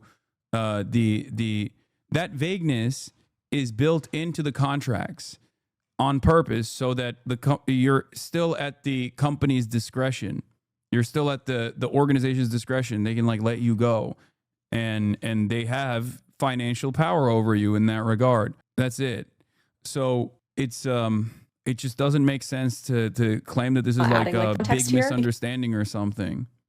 Because she is not supposed to publish an article unless it's been like very fact checked and contextualized. And this was like, this is true. She's not supposed to, and neither is Wired. Wired is not supposed to release an article unless it's like been fact checked. So I suspect that did take place. I have no reason to believe that Wired has dropped its like editorial standards specifically for an article that tackles like one Democratic big donor funded group that's like using Chorus as a middleman to fund Dem operatives, to make Dem operatives out of like otherwise independent liberal content creators. Like very misleading. And then I also highlighted this section. I accidentally talked about it already earlier in the video. The, creators will not publicize the relationship with Chorus or tell others they're a member of the program without Chorus's prior express consent. This is the protecting small creators part, but also lots of things in contracts are written very strict in case of legal emergency. I've told plenty of people casually that I'm in Chorus, and Chorus does not care. They've expressly told us that that's fine. This is just for if someone does something like diabolically evil and then Chorus has to sue them, and they can just be like, girl, the contract. Like, it makes it easier in court. They don't really care about it otherwise. It's not top secret. If you want more. Okay, so she then also, she also confirmed the other piece of this as well. I love how they're trying to posit this as Taylor going rogue and reporting this and publishing it on her own without editors and lawyers doing due diligence. I know. That's what I mean. It's like, it's so silly. But also, so she admitted that part as well. Okay, so the point is, the debunking that is taking place here is just an admission of the veracity of the things reported. It's just that it's not that big of a deal because people don't actually follow through on it, or Chorus has never followed through on it. She's also not disproving because the contract clause applies to Democratic candidates. She'd be commenting on Zoran as a Democratic candidate. Cuomo is not. Yeah, I mean, that too, but still. She's literally confirming the article, but claiming it's not that bad because of what they were told by Chorus themselves, I guess. Yeah, especially in light of the way, I don't know. I don't like this. Like, the more I see people, examples of people who, the more I see people like attack the Wired reporting on this, because that's what they're doing without actually saying that they're doing that. They're actually attacking Wired, but they don't want to say that they're attacking Wired magazine, so they're like attacking Taylor Lorenz. But the less I like the lack of transparency coming from these guys who I have until this moment no reason to believe would be like behaving this way. It's disappointing. Logs, please. All right, let's see. The thing about this is that these are influencers, content creators getting paid. They identify themselves as such. They were likely paid to avoid talking about certain political subjects and may identify as liberals but are not political commentators. This is one of the many cases of people like Joe Rogan, but small TikTokers doing politics while being uninformed about liberalism and leftism and the political landscape themselves. I don't trust influencers. Yeah, I mean, look, it's kind of like this, right? Here, let's flip the script. It comes out that Joe Rogan is actually getting paid by a shadowy right-wing think tank, okay? Like a right-wing funding operation where, you know, right-wing billionaires are giving a fuck ton of money, okay? Right-wing billionaires are giving a fuck. This, by the way, very likely could be the case, okay? I suspect it probably is the case, right? Let's say the Wilkes brothers, who are famous for funding PragerU, Daily Wire, and numerous other Republican organizations, like Republican media outlets that are supposed to be independent, right, is also funding Joe Rogan. Joe Rogan doesn't bill himself as like a right-winger. He actually actively says he's not a right-winger, which is really funny because, I mean, he fucking endorsed Donald Trump and even endorsed Ron DeSantis back in the day. So what more do you need to know? But let's say a bunch of right-wing mega donors, okay, gave this exact same contract to Joe Rogan. Let's say that that took place. And then this contract was outed. Do these liberals behave the same exact way? That's the question. Do they behave the same exact way? I don't think they do. I think they celebrate this reporting. They say it's investigative journalism at its finest. And they use every opportunity to shit on Joe Rogan by presenting that article over and over again, right? Same exact structure. There is let's say there's a middleman that is Turning Point USA or something, right?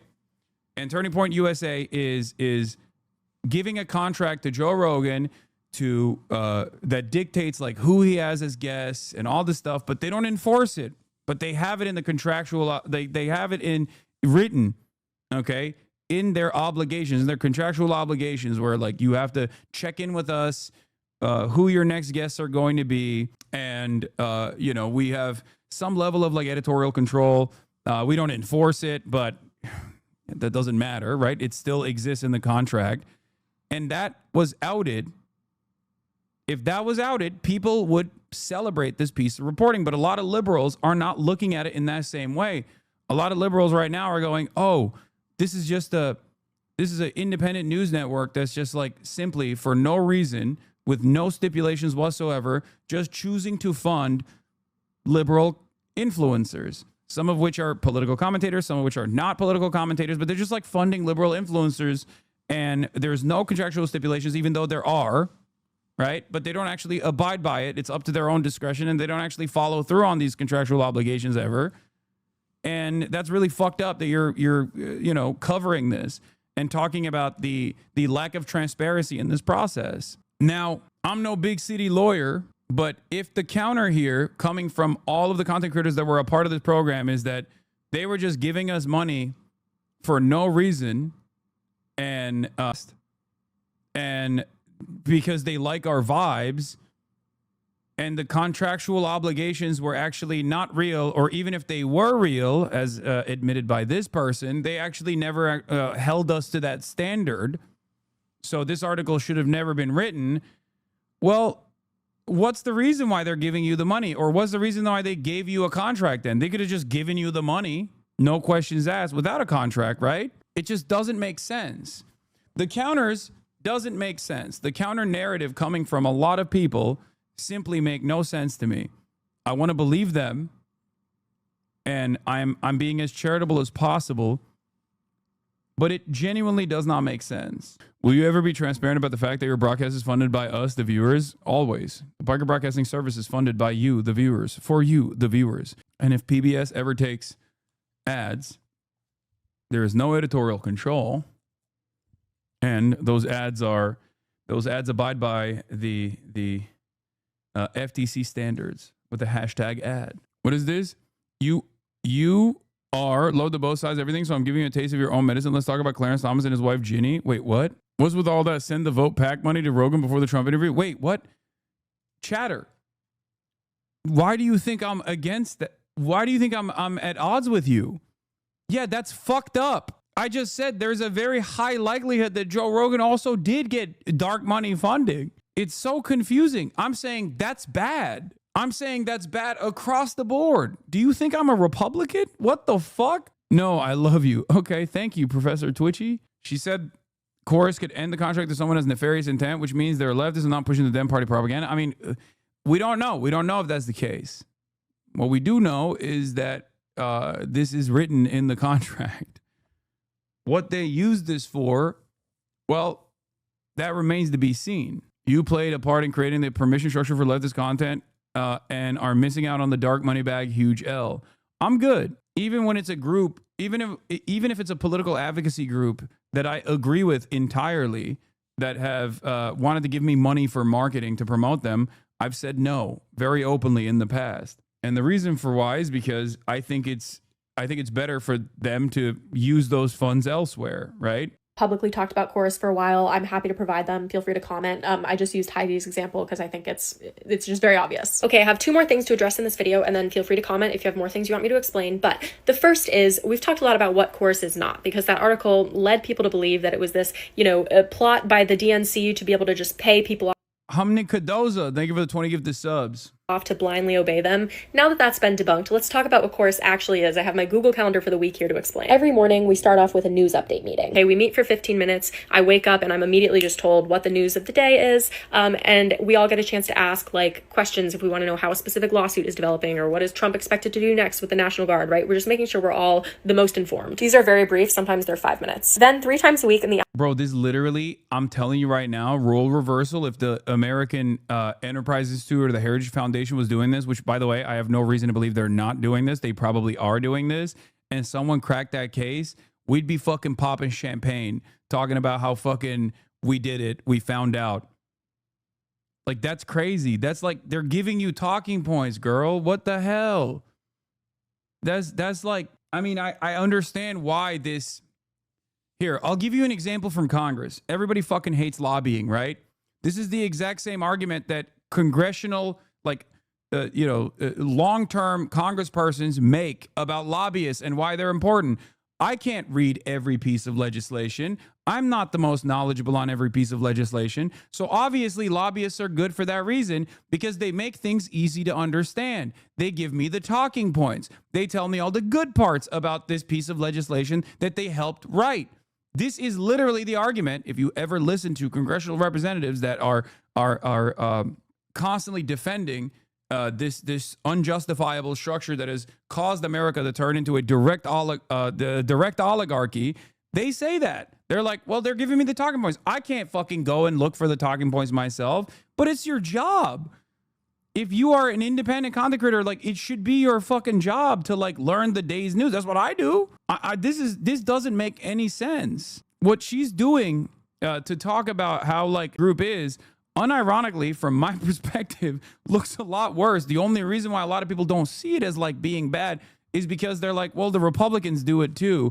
And this time it's being done in a good way for a liberal media infrastructure. Like that's it. That's what afternoon, we have a more like specific training. On Mondays, we have technical trainings. That's where we learn about a specific platform. So like someone will come and explain how you start a Substack or how you start YouTube long form. On Wednesdays, we have advocacy training, which is where we hear from an expert in a specific policy field. So recently it's been a lot of people who work in like immigration explaining ICE or explaining the logistics of the National Guard, that kind of thing. And then Fridays are a little bit more flexible and they're optional. I haven't gone to them, so I like won't speak on it. And that is the weekly schedule. And the whole point of it is that you're like developing your channel over the course of 6 months so that hopefully by the end of it, you can be your own self-sufficient full-time content creator. Because people who work in politics on social media often have a hard time getting funding. Like it's hard to make it your job, but the right does a really good job of making it people's jobs, such that the political right actually pushes out 500 times as much content as the political left. That's an actual statistic every single day. They are outperforming us in volume incredibly because they just make sure that people can do it as a job. That's what this program is trying to accomplish, to counter like the manosphere. Last thing I want to talk about is my belief that I don't think Fresh and Fit is getting their fucking notes from the Heritage Foundation. They're just organically fuckheads, okay? And they're churning out that kind of propaganda. This is more in line with like, and maybe even more hands-on than what you would see at like a Daily Wire, right? Because like the Daily Wire is obviously getting funded by the same people that fund the Republican Party, the same shadowy donors that are funding the Daily Wire, and they are getting their talking points from the American Enterprise Institute and the Heritage Foundation. That much is very clear. Obviously, there is like this horizontal collaborative effort and a vertical integration when it comes to independent all the way to mainstream outlets within the Republican ecosystem. No such ecosystem exists for the liberals. They're trying to design one. The problem is it's not being disclosed. And also on top of that, it's like, it seems like the standards are fairly rigid. I'm willing to bet, and this is pure speculation, but the lawyers that put these contracts probably just copy pasted a similar structure that like the Republican think tanks have and Republican dark money or Republican PACs have. I'm willing to bet that it's a verbatim identical fucking contract that Chorus is using, that Republicans are using. I don't have any evidence for this. I'm not a journalist, obviously. I'm not an investigative reporter, but I could totally see this being a Control-C, Control-V situation from the way that like the Republican operatives and the standards that they fucking abide by. Yeah. The left will never win a contest for who has more billionaires, and justice for working people will never come from a movement driven by the politics of billionaires. Yeah, exactly. That's it. Like, even Pierre Omidyar is not an exception to this rule, for the record, despite the fact that he is a billionaire that has funded like investigative reporting, very good investigative reporting in this country. But there's obviously still plenty of areas of his own personal interest where he will dictate the terms of investigative reporting happening. Okay? That's just the case. This is why I always say you can't grift to the actual left. Okay? This is why I always say you can't grift to the actual left. There is no like PAC money that you can get. You sound ridiculous. I'm sorry. But why? The Allied powers shouldn't have gone to war with the Nazis because they would be funded by billionaires. Wait, what? Yet this is another purity test that y'all force folks who are not fully ultra crazy left enough. Is part of the problem, in my opinion. The right will always win. Yet when this is all y'all's response to the Dems, good enough isn't perfect, so y'all reject it entirely. So why say it? Okay, chatter. This is not about being ultra crazy pro, Maoist revolutionary.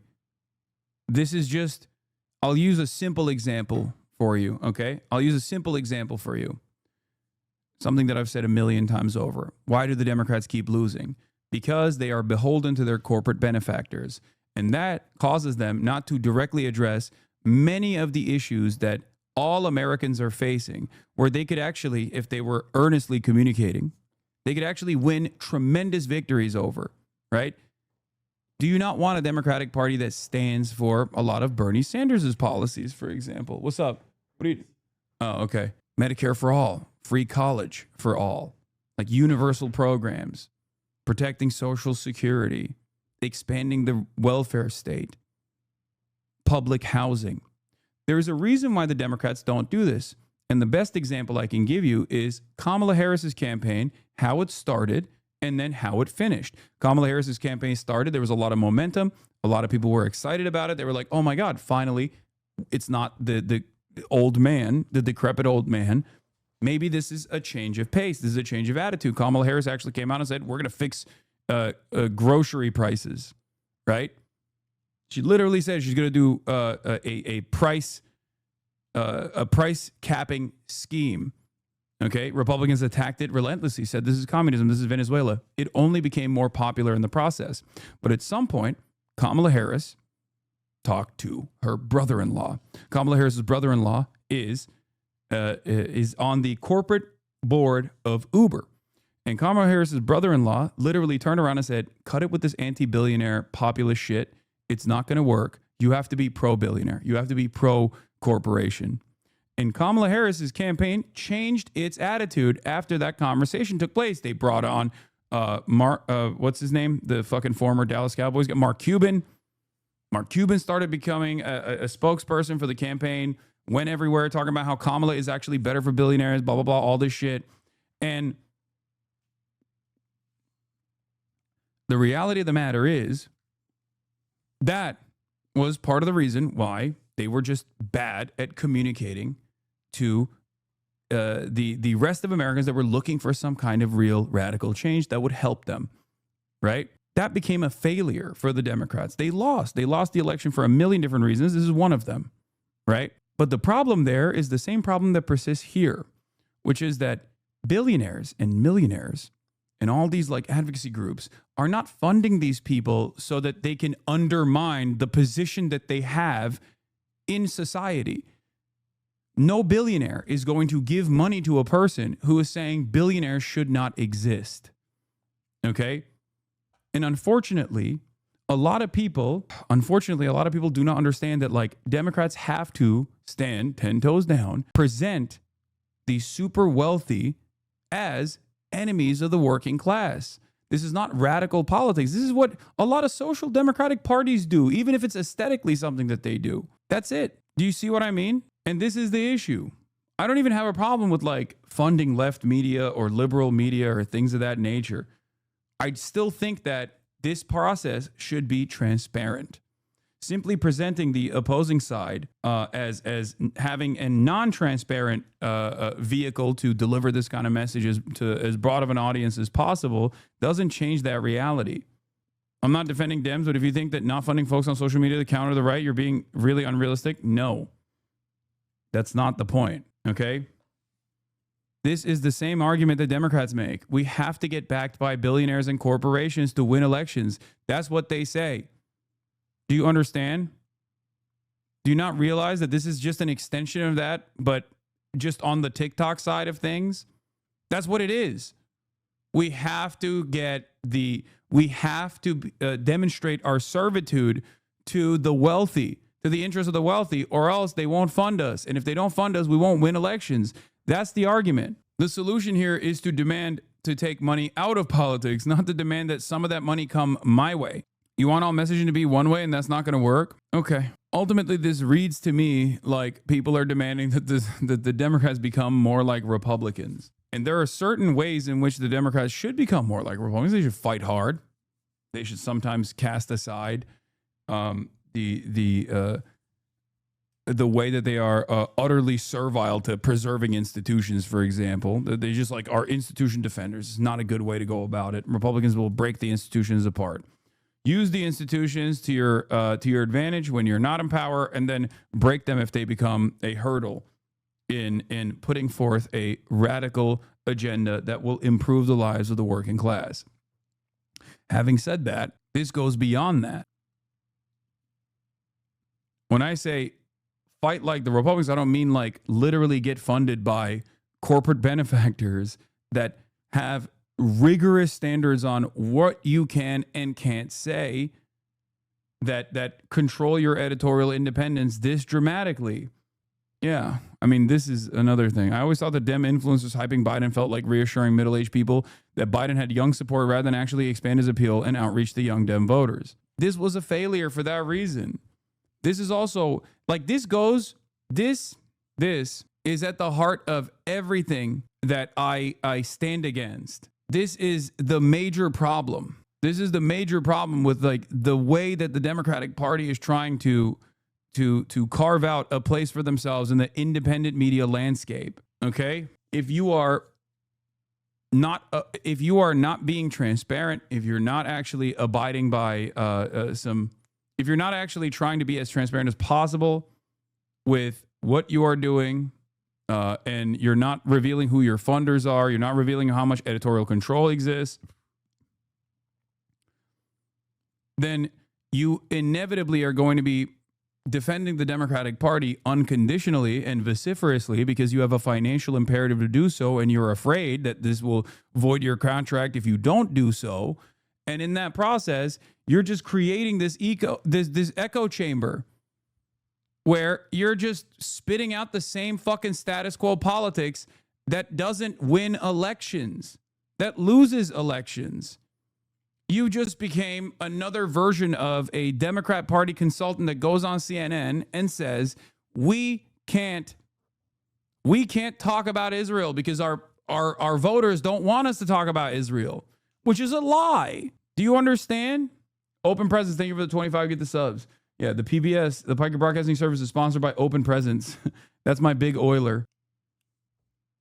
In any case, we've moved beyond whether or not the Wired reporting that came from Taylor Lorenz is correct or not. I feel like there is enough evidence that even the debunkers have presented that shows that the reporting is actually solid. So I don't know why everyone is, I mean, I know why people are saying like this is debunked. They're saying that it's debunked because they don't want to address it, because it actually tackles one of the most important components of being a quote unquote independent content creator, an independent political commentator specifically, one that is different, one that is like not beholden to the Democrat Party, one that simply enthusiastically agree with the Democrats because the Democrats are doing great things, right?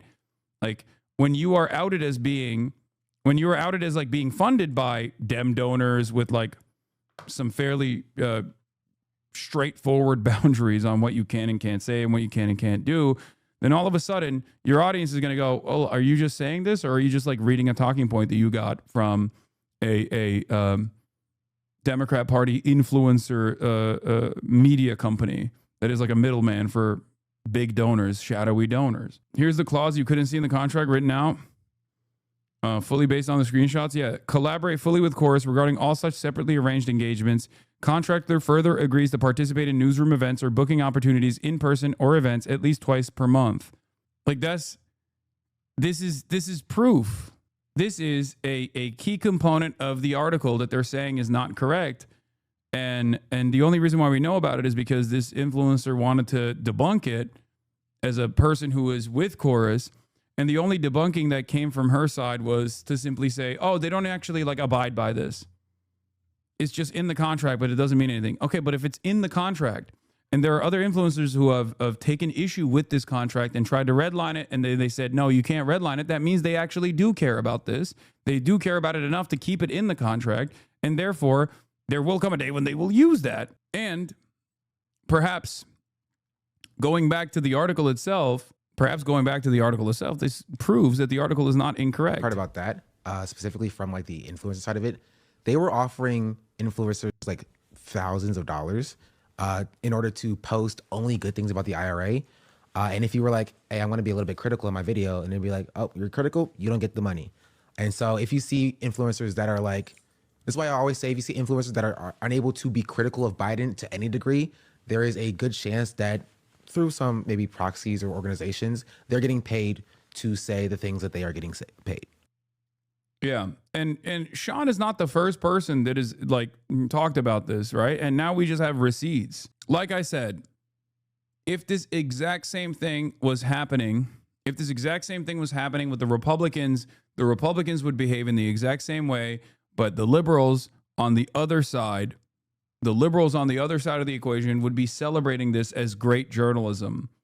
Okay? That's it. And if you are a consumer of political commentary online, I do not understand why you would defend the lack of transparency in this structure or the editorial control that exists within this structure. I just don't get it. You are not getting paid to do this. I do not understand why you would ever defend it. I guess it's just parasocial shit, right? Which is so crazy. This reminds me of Politicon when you brought up Charlie Kirk's backer. He went ballistic and started attacking you. Oh yeah, Foster Freeze. Yeah. Is Dean involved? No, not to my knowledge. Correct. I'm not defending it. I'm comparing it with the Trump corruption, the plane from Qatar, the Clarence Thomas money, the Washington Post not allowed to endorse Harris, Bezos owned. Oh yeah. But I feel like I'd be a hypocrite if I fucking criticize all that, which I did every single time, and then didn't actually say anything about this. I would look like a fucking partisan hack. It's also something that I don't believe. I think this is a bad thing. It's a standard that I've tried to abide by on my own as well. It's the exact same issue. But yeah, Sockdown Michael says, I know the level of purity test this stuff, but David is right. Right-wing propaganda has dominated social media because they have billionaires funding those content creators. The left needs their own billionaires funding left-wing content creators. They can keep up backing the internet. Okay, this, again, the frustrating part about this is right-wing billionaires, and this is the fundamental problem with, like, left voices, okay? If the Democratic Party is still abiding by mega corporations and their interests, they're not going to fund people to do messages against those very same mega corporations and their interests. Literally, look at healthcare, okay? Let's say tomorrow healthcare is on the menu and it's a major point of contention. But because Democrats are funded by the same private healthcare mega donors, they're going to literally burn you if you say anything about this. They don't want you to be policy first. They want you to just defend the Democrat Party, no matter how little the Democrats care about these issues. And you have to care about policies more than simply being ever present, simply being in front of the camera and having a broader audience. That's the problem. And I don't know why so many people don't understand it. Like, I get why content creators themselves are saying this, because they feel like they're slighted. They feel like their independence is called into question for good reason in this circumstance. Okay. But I don't understand why their audiences are not more skeptical or more curious, more intellectually honest about this process, and instead are simply repeating whatever they're hearing from their favorite content creators and just going, dude, you don't understand. You have to fight fire with fire. It's like, okay, agreed. Okay. But transparency in that process would at the very least allow you to make a better decision as a consumer. Okay. Because ultimately all you're saying is billionaires win elections and we have to get them. We have to go back to daddy. And that's identical to what the Democrats have said in this last election cycle.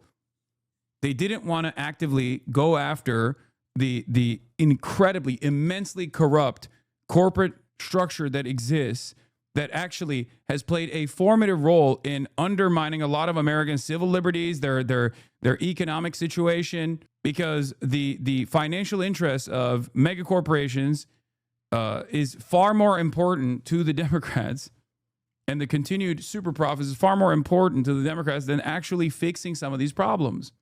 Every single thing that you have an issue with, whether it be healthcare, whether it be housing, can literally be directed back to those who are profiting off of this unjust system.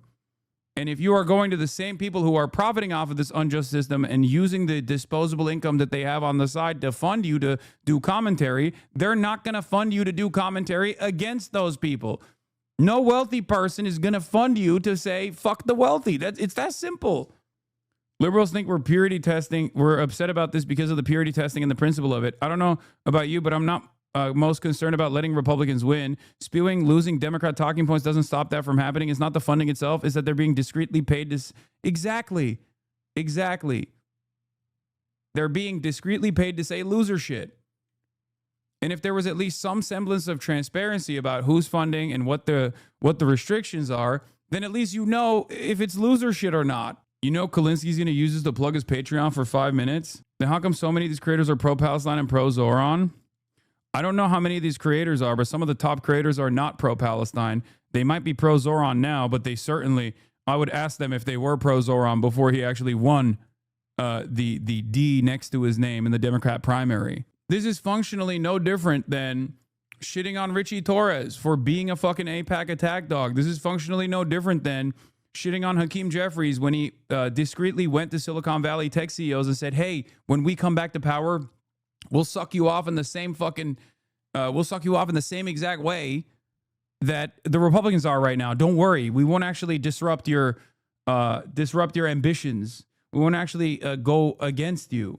Important point, that Content O'Brien creator does have Gaza advocacy where she criticizes Dems for their votes, but there's nothing where she points a finger at Biden or Kamala for what it's worth. The question remains, is the problem that there aren't enough Pod Save Americas or there aren't enough David Pacmans out there? Or is the problem that the Democratic Party itself is not doing enough to address the issues that Americans are facing? I don't think that a million more Democrat mouthpieces are going to actually change the real anger that people experience on a daily basis because their material conditions are fucking eroding. Okay. I also personally think that a lot of these guys are loyal to the Democrat Party. So if the Democratic Party actively changed its messaging, they wouldn't just flip and become fucking Republicans either. They would just become social. If the Democratic Party tomorrow magically overnight got hit with a fucking reverse John Fetterman stroke gun and everyone became socialist, these guys would be socialists too. They would just reflect whatever the fucking party is saying. Okay? That's why the issue that I have is not even necessarily about the process here or, you know, trying to fight fire with fire. It's the real issue here is that the Democrats clearly don't give a fuck about changing what they've been doing.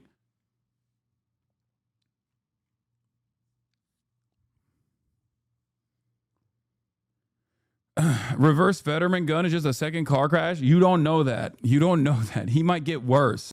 This is disgusting. David is pretending that his party is the same as funding independent left media, suggesting that if you're against this corrupt bargain, you must be against left media. If you do believe in funding independent left media, then support an organization that does not have any party or corporate backing and is genuinely committed to telling the truth regardless of the party line. Why we talk about Gaza and he never does. By the way, I don't think David Pacman has stayed silent on Gaza because he's funded by the Democrat Party. It might be a chicken or the egg situation, but I think that's his genuine perspective. He doesn't want to talk about it because, you know, he's pro-Israel. That might give him better opportunities within the Democratic Party's like independent media ecosystem, but that is, I don't think that's like because he's getting paid to be silent. Like he's like secretly, he's like, oh man, I really want to talk about the injustice in Gaza, but I just simply can't because I'm getting paid to shut the fuck up. So